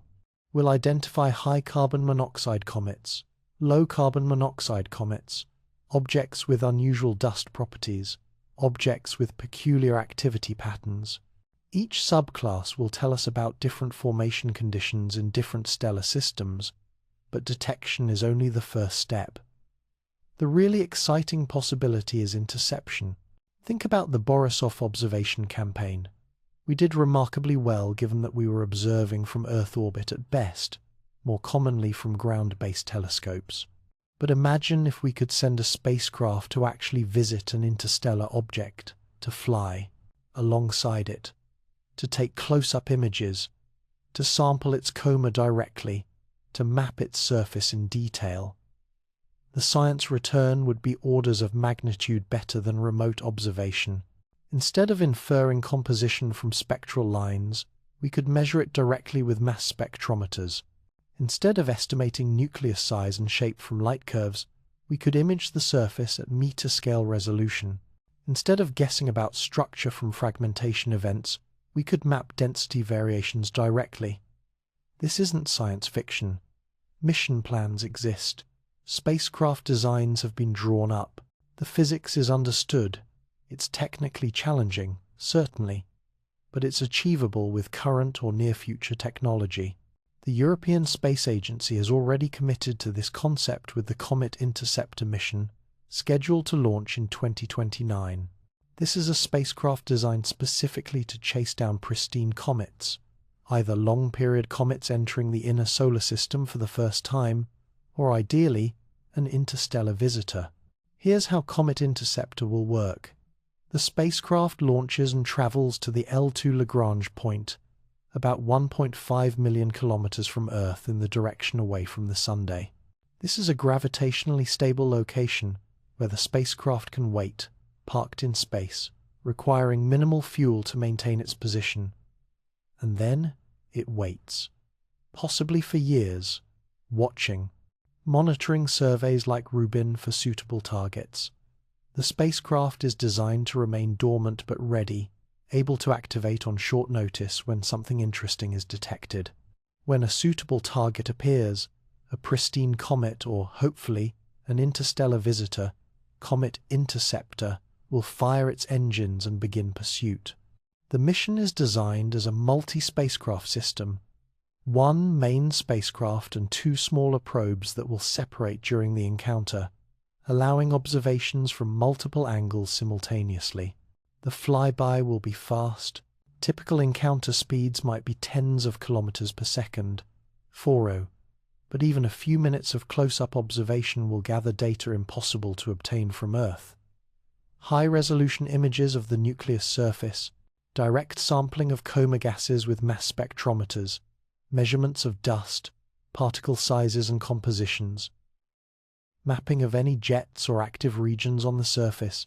For an interstellar object, this would be transformative.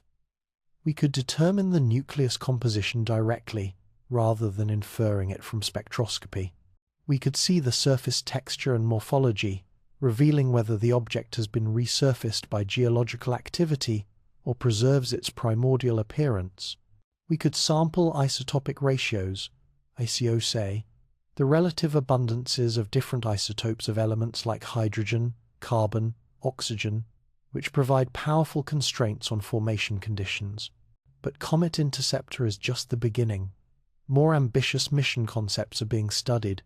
One idea involves a spacecraft waiting in the outer solar system, positioned to intercept objects on their way in rather than waiting until they're already leaving. This provides more time for the spacecraft to match velocities with the target, potentially allowing extended observation rather than a brief flyby. Another concept involves using solar sails, NIDE, lightweight mirrors pushed by solar radiation pressure, to chase objects that have already departed. After an interstellar visitor like Borisov passes through and heads back out, a solar sail mission could launch, accelerate for years using sunlight, and eventually catch up to the departed object, billions of kilometers from the Sunday. The physics of solar sails is well understood. Japan's Ikaros mission demonstrated the technology in 2010. NASA's light sail missions have further validated the approach. For chasing fast-moving interstellar objects, solar sails offer a promising solution because they don't require propellant. The sun provides continuous acceleration as long as the sail can catch its light. Even more ambitious are nuclear-powered interceptor concepts. Using nuclear thermal or nuclear electric propulsion, a spacecraft could achieve the 50 km per second velocities needed to catch even the fastest interstellar visitors. Such technology is being developed for crewed Mars missions and other deep space applications. Applying it to interstellar object interception is a natural extension. The real challenge with interception missions is the unpredictability. We can't know in advance when a suitable target will appear or what trajectory it will follow. This requires either patient missions that wait for years until a target shows up, or rapid response capabilities where spacecraft can be prepared and launched on short notice. The rapid response approach faces enormous challenges. Designing, building, and launching a complex scientific spacecraft typically takes years. Compressing that timeline to months, ESET, the window available for chasing most interstellar visitors, requires completely rethinking how missions are planned and executed. One proposed solution is to build modular interceptor spacecraft in advance and keep them in storage, ready to launch on short notice. When a target is detected, the spacecraft gets a quick checkout, has its trajectory calculated for the specific intercept, and launches within weeks or months rather than years. This requires standardized designs, automated systems for trajectory calculation and optimization, and rapid response launch vehicles. SpaceX's Falcon rockets, with their relatively quick launch cadence, could potentially serve this role. Rocket Lab's Electron, designed for responsive small satellite launches, might handle smaller interceptor missions. The scientific payloads for such missions would need to be compact and capable of autonomous operation. There's no time for detailed mission planning or interactive commanding during a brief, fly by billions of kilometers from Earth, where light travel time alone is hours. The spacecraft must be smart enough to identify interesting features, point instruments appropriately, and execute observations without ground control guidance. Artificial intelligence and machine learning are enabling technologies here. Training systems to recognize interesting comet features, to optimize observation sequences in real time, to adapt to unexpected conditions, AI. These capabilities allow autonomous science operations that would be impossible with traditional command from ground approaches. Beyond dedicated interception missions, there's also the possibility of fortuitous close approaches. Some interstellar visitors might pass close enough to existing space assets that observations become possible without dedicated missions.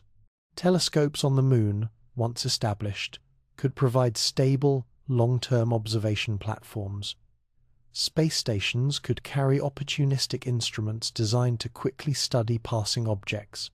The long-term vision is a network of sensors and interceptors distributed through the solar system, constantly watching for visitors, ready to deploy on short notice, capable of ranging from simple flybys to extended proximity operations. But let's be realistic about the timeline. These capabilities won't appear overnight. Comet Interceptor launches in 2029, but it might wait years for a suitable target. Rubin Observatory will transform detection starting in 2025, but building the infrastructure to respond to those detections will take additional time. We're looking at a multi-decade build-out of interstellar object study capabilities. The 2030s and 40s will likely see the first dedicated flyby missions to intercepted objects. The 2050s might bring sample return missions, spacecraft that collect material from an interstellar visitor and bring it back to Earth for detailed laboratory analysis. Sample return would be the ultimate goal. Imagine having actual interstellar comet material to analyze in terrestrial laboratories. Not just spectra observed from millions of kilometers away, but physical samples studied with the full arsenal of analytical chemistry. Mass spectrometers measuring isotopic ratios to parts per million, electron microscopes examining dust grain structures at nanometer scales, organic analysis detecting complex molecules that spectroscopy would miss entirely. The scientific return from sample return would dwarf what's possible with remote observation or even close flyby. But the technical challenges are immense. The spacecraft must catch up to a fast-moving target, collect samples without destroying them through high-speed impact, then accelerate back toward Earth, carrying precious cargo. The energy requirements are enormous. The mission duration might be measured in decades, yet we've done sample return from solar system objects. Japan's Hayabusa missions returned samples from asteroids Itokawa and Ryugu. NASA's OSIRIS-REx collected samples from asteroid Bennu. Comet sample return was achieved by Stardust, which captured particles from Comet Wild 2 and returned them to Earth in 2006. If we can do it for solar system objects, we can eventually do it for interstellar visitors. It just requires more energy, more sophisticated navigation, longer mission durations. The physics is the same. The engineering is harder, certainly, but not impossibly so. Another intriguing possibility involves using the solar gravitational lens. Einstein's general relativity tells us that massive objects bend space-time, deflecting light passing nearby. The sun's mass creates enough curvature that it acts as a lens, focusing light from distant sources at a point far beyond the outer solar system, about 550 astronomical units away. A spacecraft positioned at the gravitational focus could, in principle, use the sun as a giant telescope, magnifying distant objects enormously. The challenges are considerable. You need incredibly precise positioning. The sun's corona interferes with observations, and extracting a usable image from the distorted, multi-imaged result requires sophisticated processing. But for interstellar objects that have already left our solar system and are receding into the distance, The solar gravitational lens might offer a way to continue observations long after conventional telescopes can no longer detect them. A mission to the gravitational focus could track departing visitors, potentially for decades or even centuries, watching them cross the vast distances between stars. Such a mission would also require breakthrough propulsion. 550 astronomical units is about 9 times farther from the Sun than Voyager 1 has travelled in 48 years. Getting a spacecraft there in reasonable time requires velocities far exceeding anything currently achieved. Nuclear propulsion, solar sails pushed to their limits, or even more exotic concepts like laser propulsion might be necessary. The laser propulsion idea deserves mention. Imagine ground-based or space-based lasers powerful enough to accelerate spacecraft by pushing on their sails. No onboard propellant needed. All the energy comes from the laser. Such systems could theoretically accelerate small spacecraft to significant fractions of light speed, though actually building lasers powerful enough and spacecraft light enough remains challenging. For interstellar object study, laser propulsion could enable rapid interception of fast-moving targets.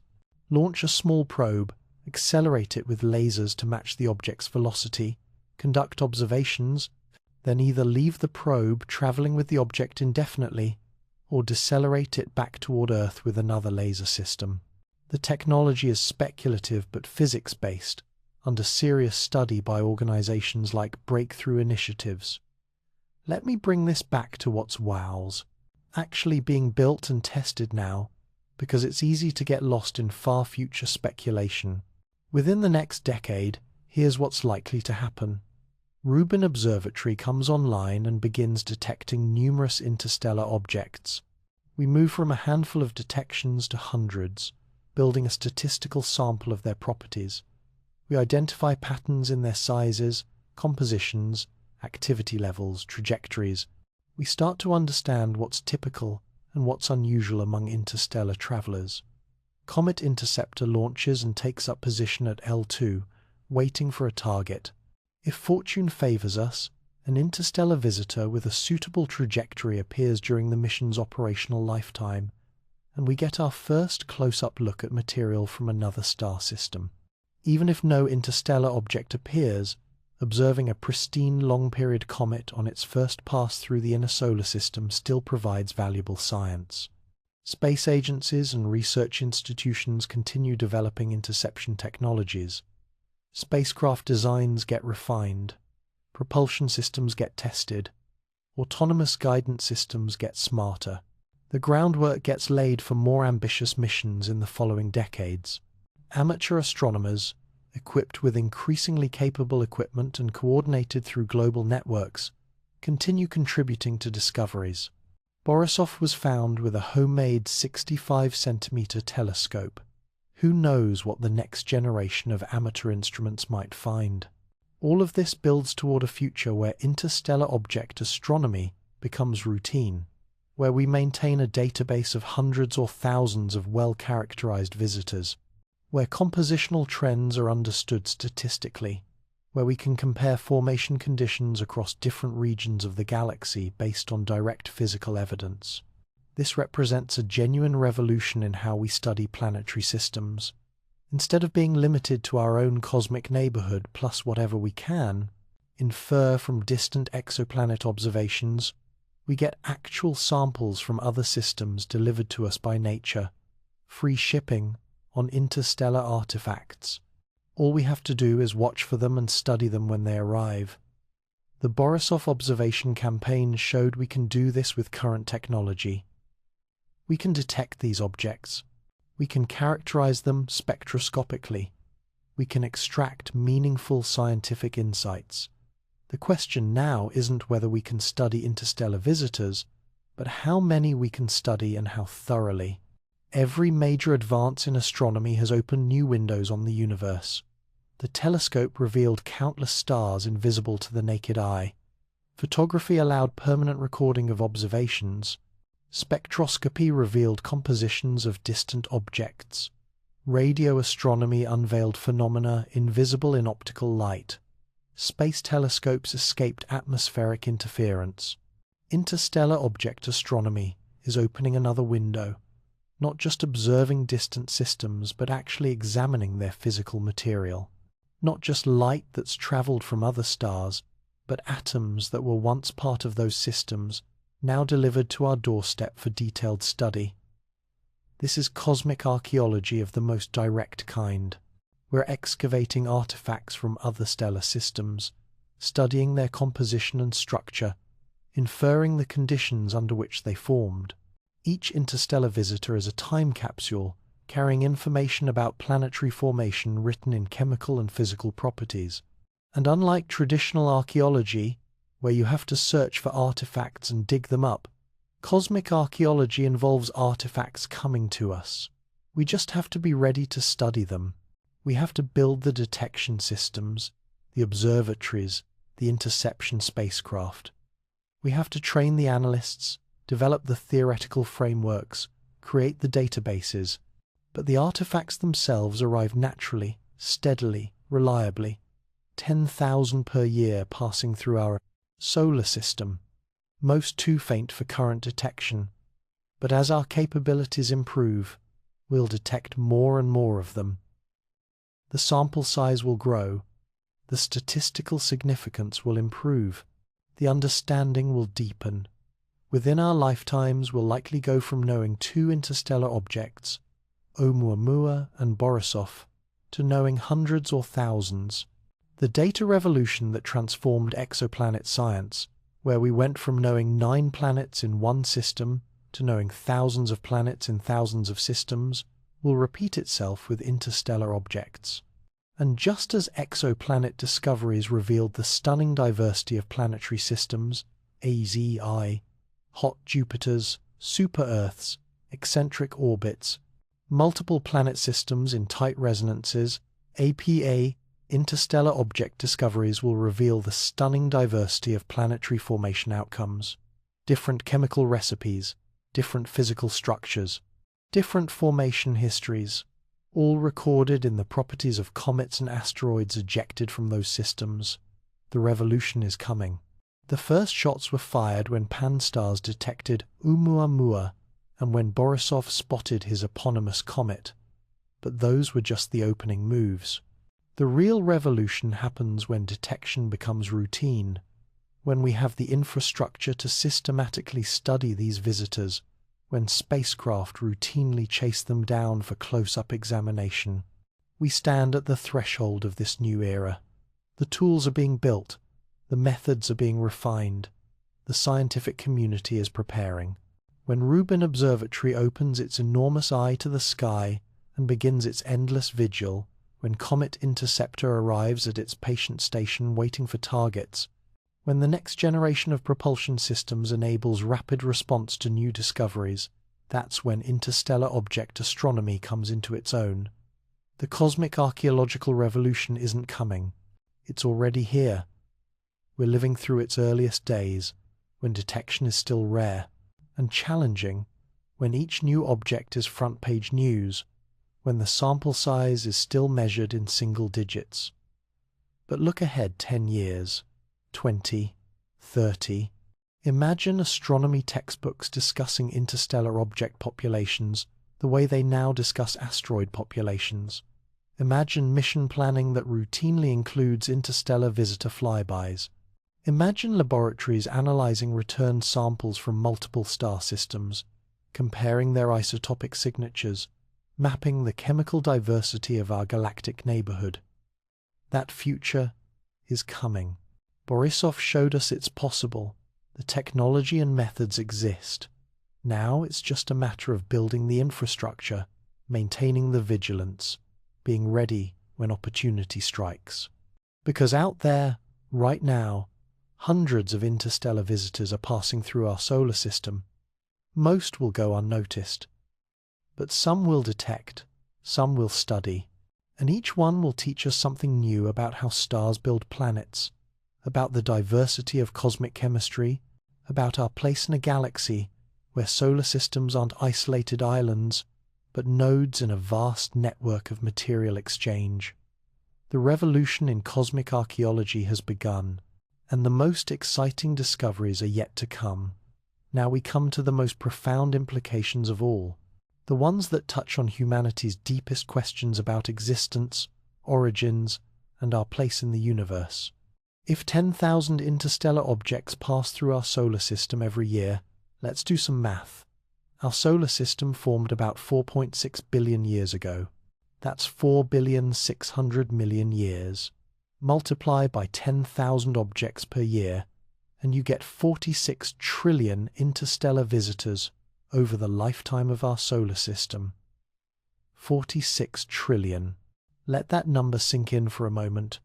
Not all of these objects would have entered the inner solar system where they might strike planets. Many would have passed through the outer reaches and departed without coming close to Earth or Mars or Venus.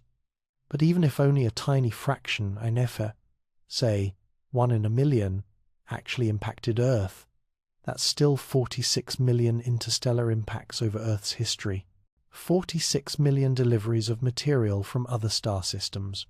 46 million packages carrying chemicals mixed in alien planetary disks, processed in foreign stellar environments, launched from unknown worlds. What was in those packages? We know from Borisov that interstellar comets carry water ice. Lots of it. Water is one of the most common molecules in comets, both those from our solar system and apparently those from others. An interstellar comet impact delivers water to whatever world it strikes. Earth's oceans contain about 1.3 billion cubic kilometers of water. Where did all that water come from? This question has puzzled geoscientists for decades. Some came from Earth's original accretion, AI, incorporated into the rocky material that formed our planet. But how much? Did Earth form wet, or did we start relatively dry and get water delivered later? The isotopic composition of Earth's water provides clues. Specifically, the ratio of deuterium, ds, heavy hydrogen with an extra neutron, ds neutron, to normal hydrogen. Different sources of water have different deuterium ratios. Earth's ocean water has a specific signature. Comets from our solar system have been measured, and their deuterium ratios vary, with some matching Earth's oceans reasonably well and others quite different. Here's where it gets interesting. If Earth received significant water from interstellar comets, those comets would have their own deuterium signatures, potentially different from solar system sources. The water in your glass might be a mix, some from the protoplanetary disk that formed Earth, some from solar system comets that struck later, and some from interstellar visitors that delivered their cargo over billions of years. Untangling these contributions is challenging because we have limited data on interstellar comet compositions. Borisov is one data point. We need many more before we can say definitively whether interstellar water has a characteristic deuterium signature and whether that signature appears in Earth's oceans. But the possibility exists. Some of Earth's water might have originated around other stars, travelled for millions of years through interstellar space, then delivered itself to our planet through violent impacts. When you drink water, you might be consuming molecules that once orbited a different sun. Water is just the beginning. Comets also carry organic molecules, complex carbon-based compounds that are the building blocks of life as we know it. Amino acids, the components of proteins, nucleobases, the building blocks of DNA and RNA, various lipids that form cell membranes, simple sugars, all of these have been detected in meteorites and comets. If solar system comets contain organics, interstellar comets almost certainly do too. Borisov showed tentative signs of organic compounds, though the detection was not definitive. But given that organic chemistry seems universal, it's been detected in interstellar clouds, in protoplanetary disks, in solar system comets and meteorites. It would be shocking if interstellar comets didn't carry organics. So now imagine 46 million impacts over Earth's history, each delivering not just water but also a payload of organic molecules.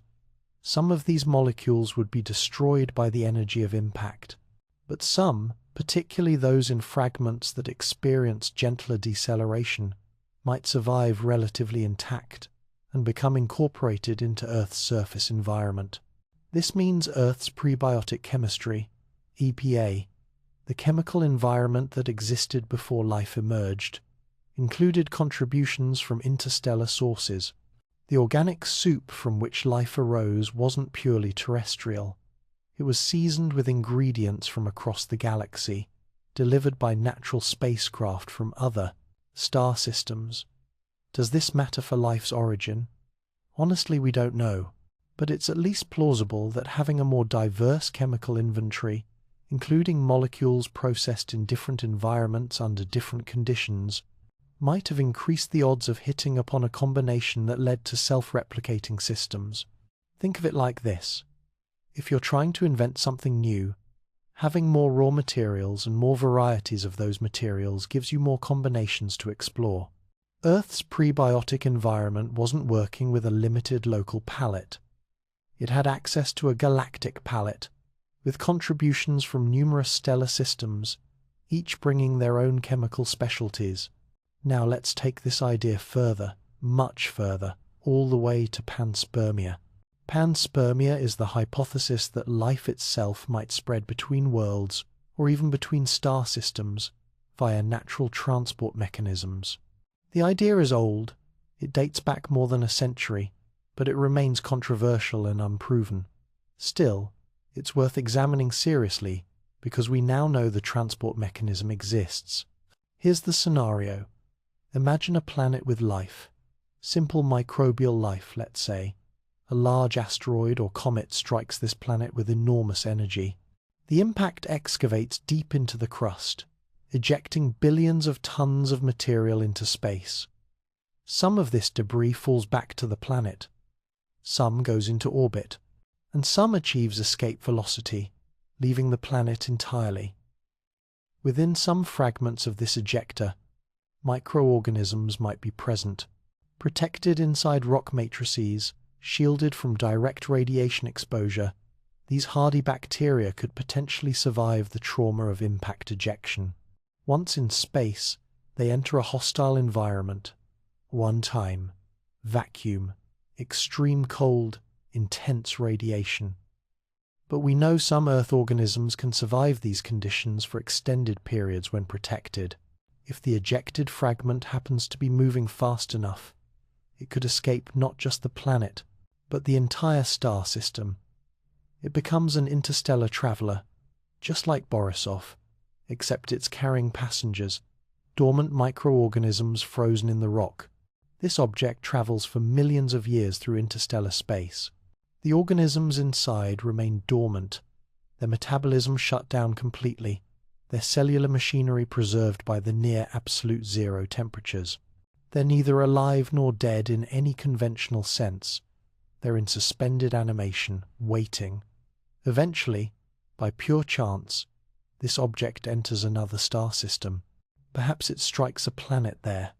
If conditions are right, if the planet has liquid water, appropriate temperatures, suitable chemistry, the dormant organisms might revive and begin reproducing.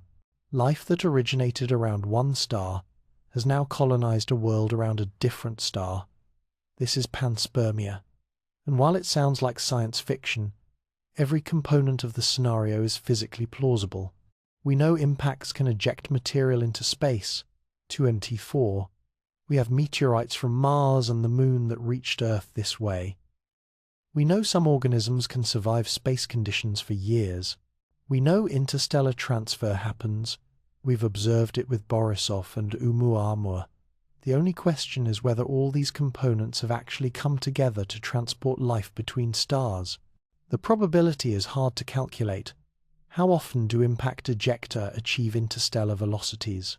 What fraction of ejecta contains organisms? What fraction of organisms survive the initial impact shock? What fraction survive millions of years in space? What fraction land on habitable worlds? What fractions successfully establish themselves in alien environments? Each of these probabilities is uncertain, and multiplying many small probabilities together gives a very small number. Yet over billions of years, across billions of star systems, even very small probabilities can become significant. If panspermia has even a tiny chance of working for any given impact, the sheer number of impacts across galactic history might make it inevitable that it's happened at least occasionally. The implications are profound. If panspermia is real, then life's origin might have happened only once in the galaxy, or at least only a few times, and then spread from star to star through natural processes. Every living thing in the galaxy might share a common ancestor, a single origin point from which all subsequent life descended. This wouldn't mean we'd find identical organisms around other stars. Evolution would adapt life to local conditions, producing enormous diversity. But the fundamental biochemistry, mcDNA, proteins, cellular structure, might be universal across all panspermia-seeded worlds. Life in the galaxy would be a single extended family, distant cousins separated by millions of years and light years of space, but ultimately related. Alternatively, if panspermia is rare or doesn't work at all, then life on Earth is a purely local phenomenon, arising from terrestrial chemistry through processes that happened here and nowhere else unless independently repeated on other worlds. In this scenario, finding life elsewhere would mean discovering truly alien biology, potentially with completely different biochemistry, different information storage systems, different cellular organization. The search for biosignatures on exoplanets and the study of interstellar objects intersect here. If we find life signs on a nearby exoplanet and it turns out to use DNA and proteins just like Earth life, that's potential evidence for panspermia. 9. Life spreading through the galaxy via interstellar transfer. If we find life that uses completely different chemistry, that argues against panspermia and for independent origins, Borisov itself wasn't carrying life. Rome Maenade. The search for any biological signatures came up empty, as expected. The comet is sterile, just frozen chemicals traveling through space. But Borisov proves that objects from other systems reach us regularly. If any of those objects ever carried viable organisms, those organisms could theoretically colonize Earth. This raises an unsettling question. Could Earth have been colonized this way? Could life on our planet have originated not here, but around another star, with the first organisms delivered by an interstellar impact billions of years ago? We can't rule it out. The earliest evidence for life on Earth dates back about 3.8 billion years, possibly as far as 4.1 billion years based on contested evidence. That's relatively soon after Earth cooled enough to have liquid water on its surface. The rapid appearance of life has always been somewhat puzzling. Did it really arise from chemistry that quickly, or did it arrive pre-made? Most scientists favor the local origin hypothesis because it requires fewer assumptions. Life emerging from chemistry is something we know is physically possible. We just don't know exactly how it happened. Panspermia adds additional requirements. Not only must life emerge somewhere, but it must then survive interstellar transfer and successfully establish itself on Earth. That's more steps, more things that need to go right. Yet the possibility remains open, and studying interstellar objects helps us understand whether the transport mechanism is plausible. How often do objects arrive? What conditions do they experience during transit? What materials do they carry? Each answer helps constrain whether panspermia could work. There's another angle to this story, one that involves intelligence rather than just microbial life. Could advanced civilizations use interstellar objects as observation posts or message capsules? Think about it. Interstellar comets and asteroids naturally travel between star systems. If you're an advanced civilization wanting to explore the galaxy, why build expensive starships when nature is already providing transport? Instead, find interstellar objects passing through your system, land probes on them, and let them carry your instruments to other stellar systems. These probes could be entirely passive, just observing and recording as their host object travels. Or they could be active, broadcasting signals or even capable of analysis and response. Over millions of years, such probes would spread through the galaxy, hitching rides on natural spacecraft, providing coverage of numerous stellar systems. From our perspective, this means any interstellar object passing through might theoretically be carrying such a probe. The probability is probably vanishingly small. The galaxy would need to be full of probe-building civilizations, and they'd need to have adopted this particular strategy. But it costs almost nothing to check, and the payoff of detection would be extraordinary. This is why radio telescopes listen to Borisov. Not because anyone seriously expected to find anything, but because the cost of checking was minimal compared to the importance of detection. The searches came up empty, as expected. Borisov is just a natural comet, carrying only frozen chemicals, broadcasting only the passive signals of sublimating ice. But future interstellar visitors will be checked too. Every time we detect one, someone will point a radio telescope at it, just in case. This is good science. Being thorough, checking the unlikely scenarios, not making assumptions about what can't possibly be there. The broader point is that interstellar objects connect us to the wider galaxy in ways we're only beginning to appreciate. They're not just interesting scientific curiosities, they're threads in a cosmic tapestry, linking star systems together, enabling transfer of material and potentially even biology across light years of space. Earth isn't isolated. We've never been isolated. Throughout our planet's entire history, material from other stellar systems has been raining down, mixing with our native chemistry, potentially influencing our evolution in ways subtle or profound. The water you drink, the carbon in your cells, the organic molecules that make up your DNA, some fraction of these might have interstellar origins. You, personally, might be partially built from materials that travelled for millions of years through the void between stars before ending up on Earth and eventually being incorporated into living things. This realization reframes how we think about our place in the universe. We're not residents of an isolated system, sealed off from the rest of the galaxy. We're participants in a grand exchange, constantly receiving material from other systems, occasionally sending material out as well when impacts on Earth eject debris into space. The galaxy is more interconnected than we imagined. Stars don't just shine in isolation. They exchange material constantly through the natural traffic of ejected comets and asteroids, creating a network where every system is, in principle, accessible to every other system given enough time. This has implications for the Fermi paradox, MB, the puzzle of why, if life and intelligence are common in the universe, we haven't detected any signs of them. One potential resolution is that life spreads slowly through the galaxy via panspermia, taking millions or billions of years to colonize new systems, but eventually reaching everywhere. Intelligence might be rare, but life itself could be common, seeded across countless worlds by the same mechanisms that delivered Borisov to our cosmic doorstep. Or perhaps intelligence is common, but interstellar communication is rare, with most civilizations preferring to explore via instruments attached to natural interstellar objects, rather than building dedicated starships or broadcasting loud radio signals. We might be swimming in a sea of dormant probes, messages encoded in capsules, hitching rides on comets, intelligence that's distributed throughout the galaxy, but silent and patient, rather than loud and expansive.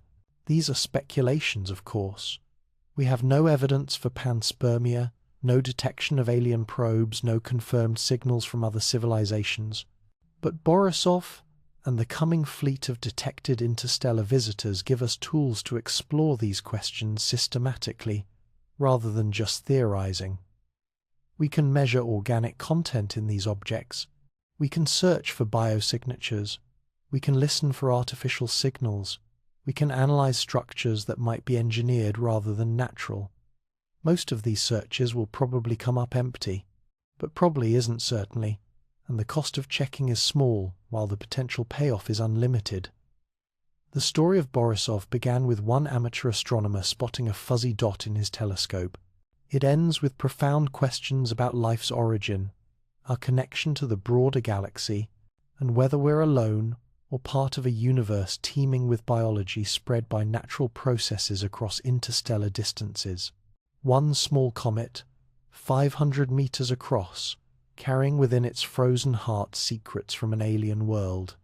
A messenger from the stars that traveled for millions of years to deliver its message, that we're not isolated, that the galaxy is interconnected, that material flows between star systems continuously, and that Earth's story is part of a much grander narrative, playing out across billions of years and trillions of kilometers.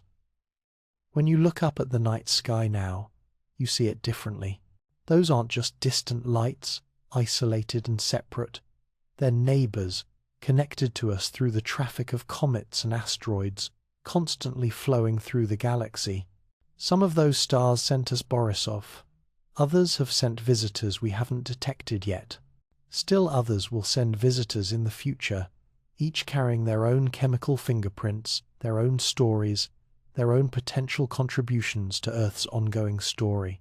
We live in a galaxy where worlds aren't sealed off from each other, where the building blocks of life travel between stars, where, just possibly, life itself might spread through space via natural spacecraft, colonizing world after world over geological timescales.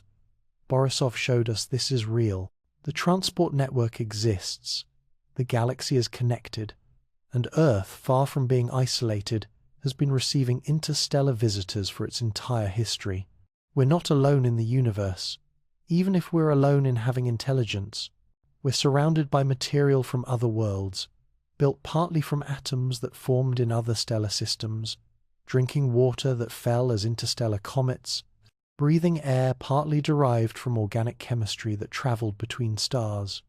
The seeds of life do travel among the stars. Whether they successfully germinate on distant worlds remains unknown. But the seeds are there, countless billions of them, riding comets and asteroids through the galaxy, spreading the building blocks of biology from system to system, weaving all of creation into a single interconnected web. And it took one comet, spotted by one observer on one morning in August 2019, to help us finally see this cosmic truth.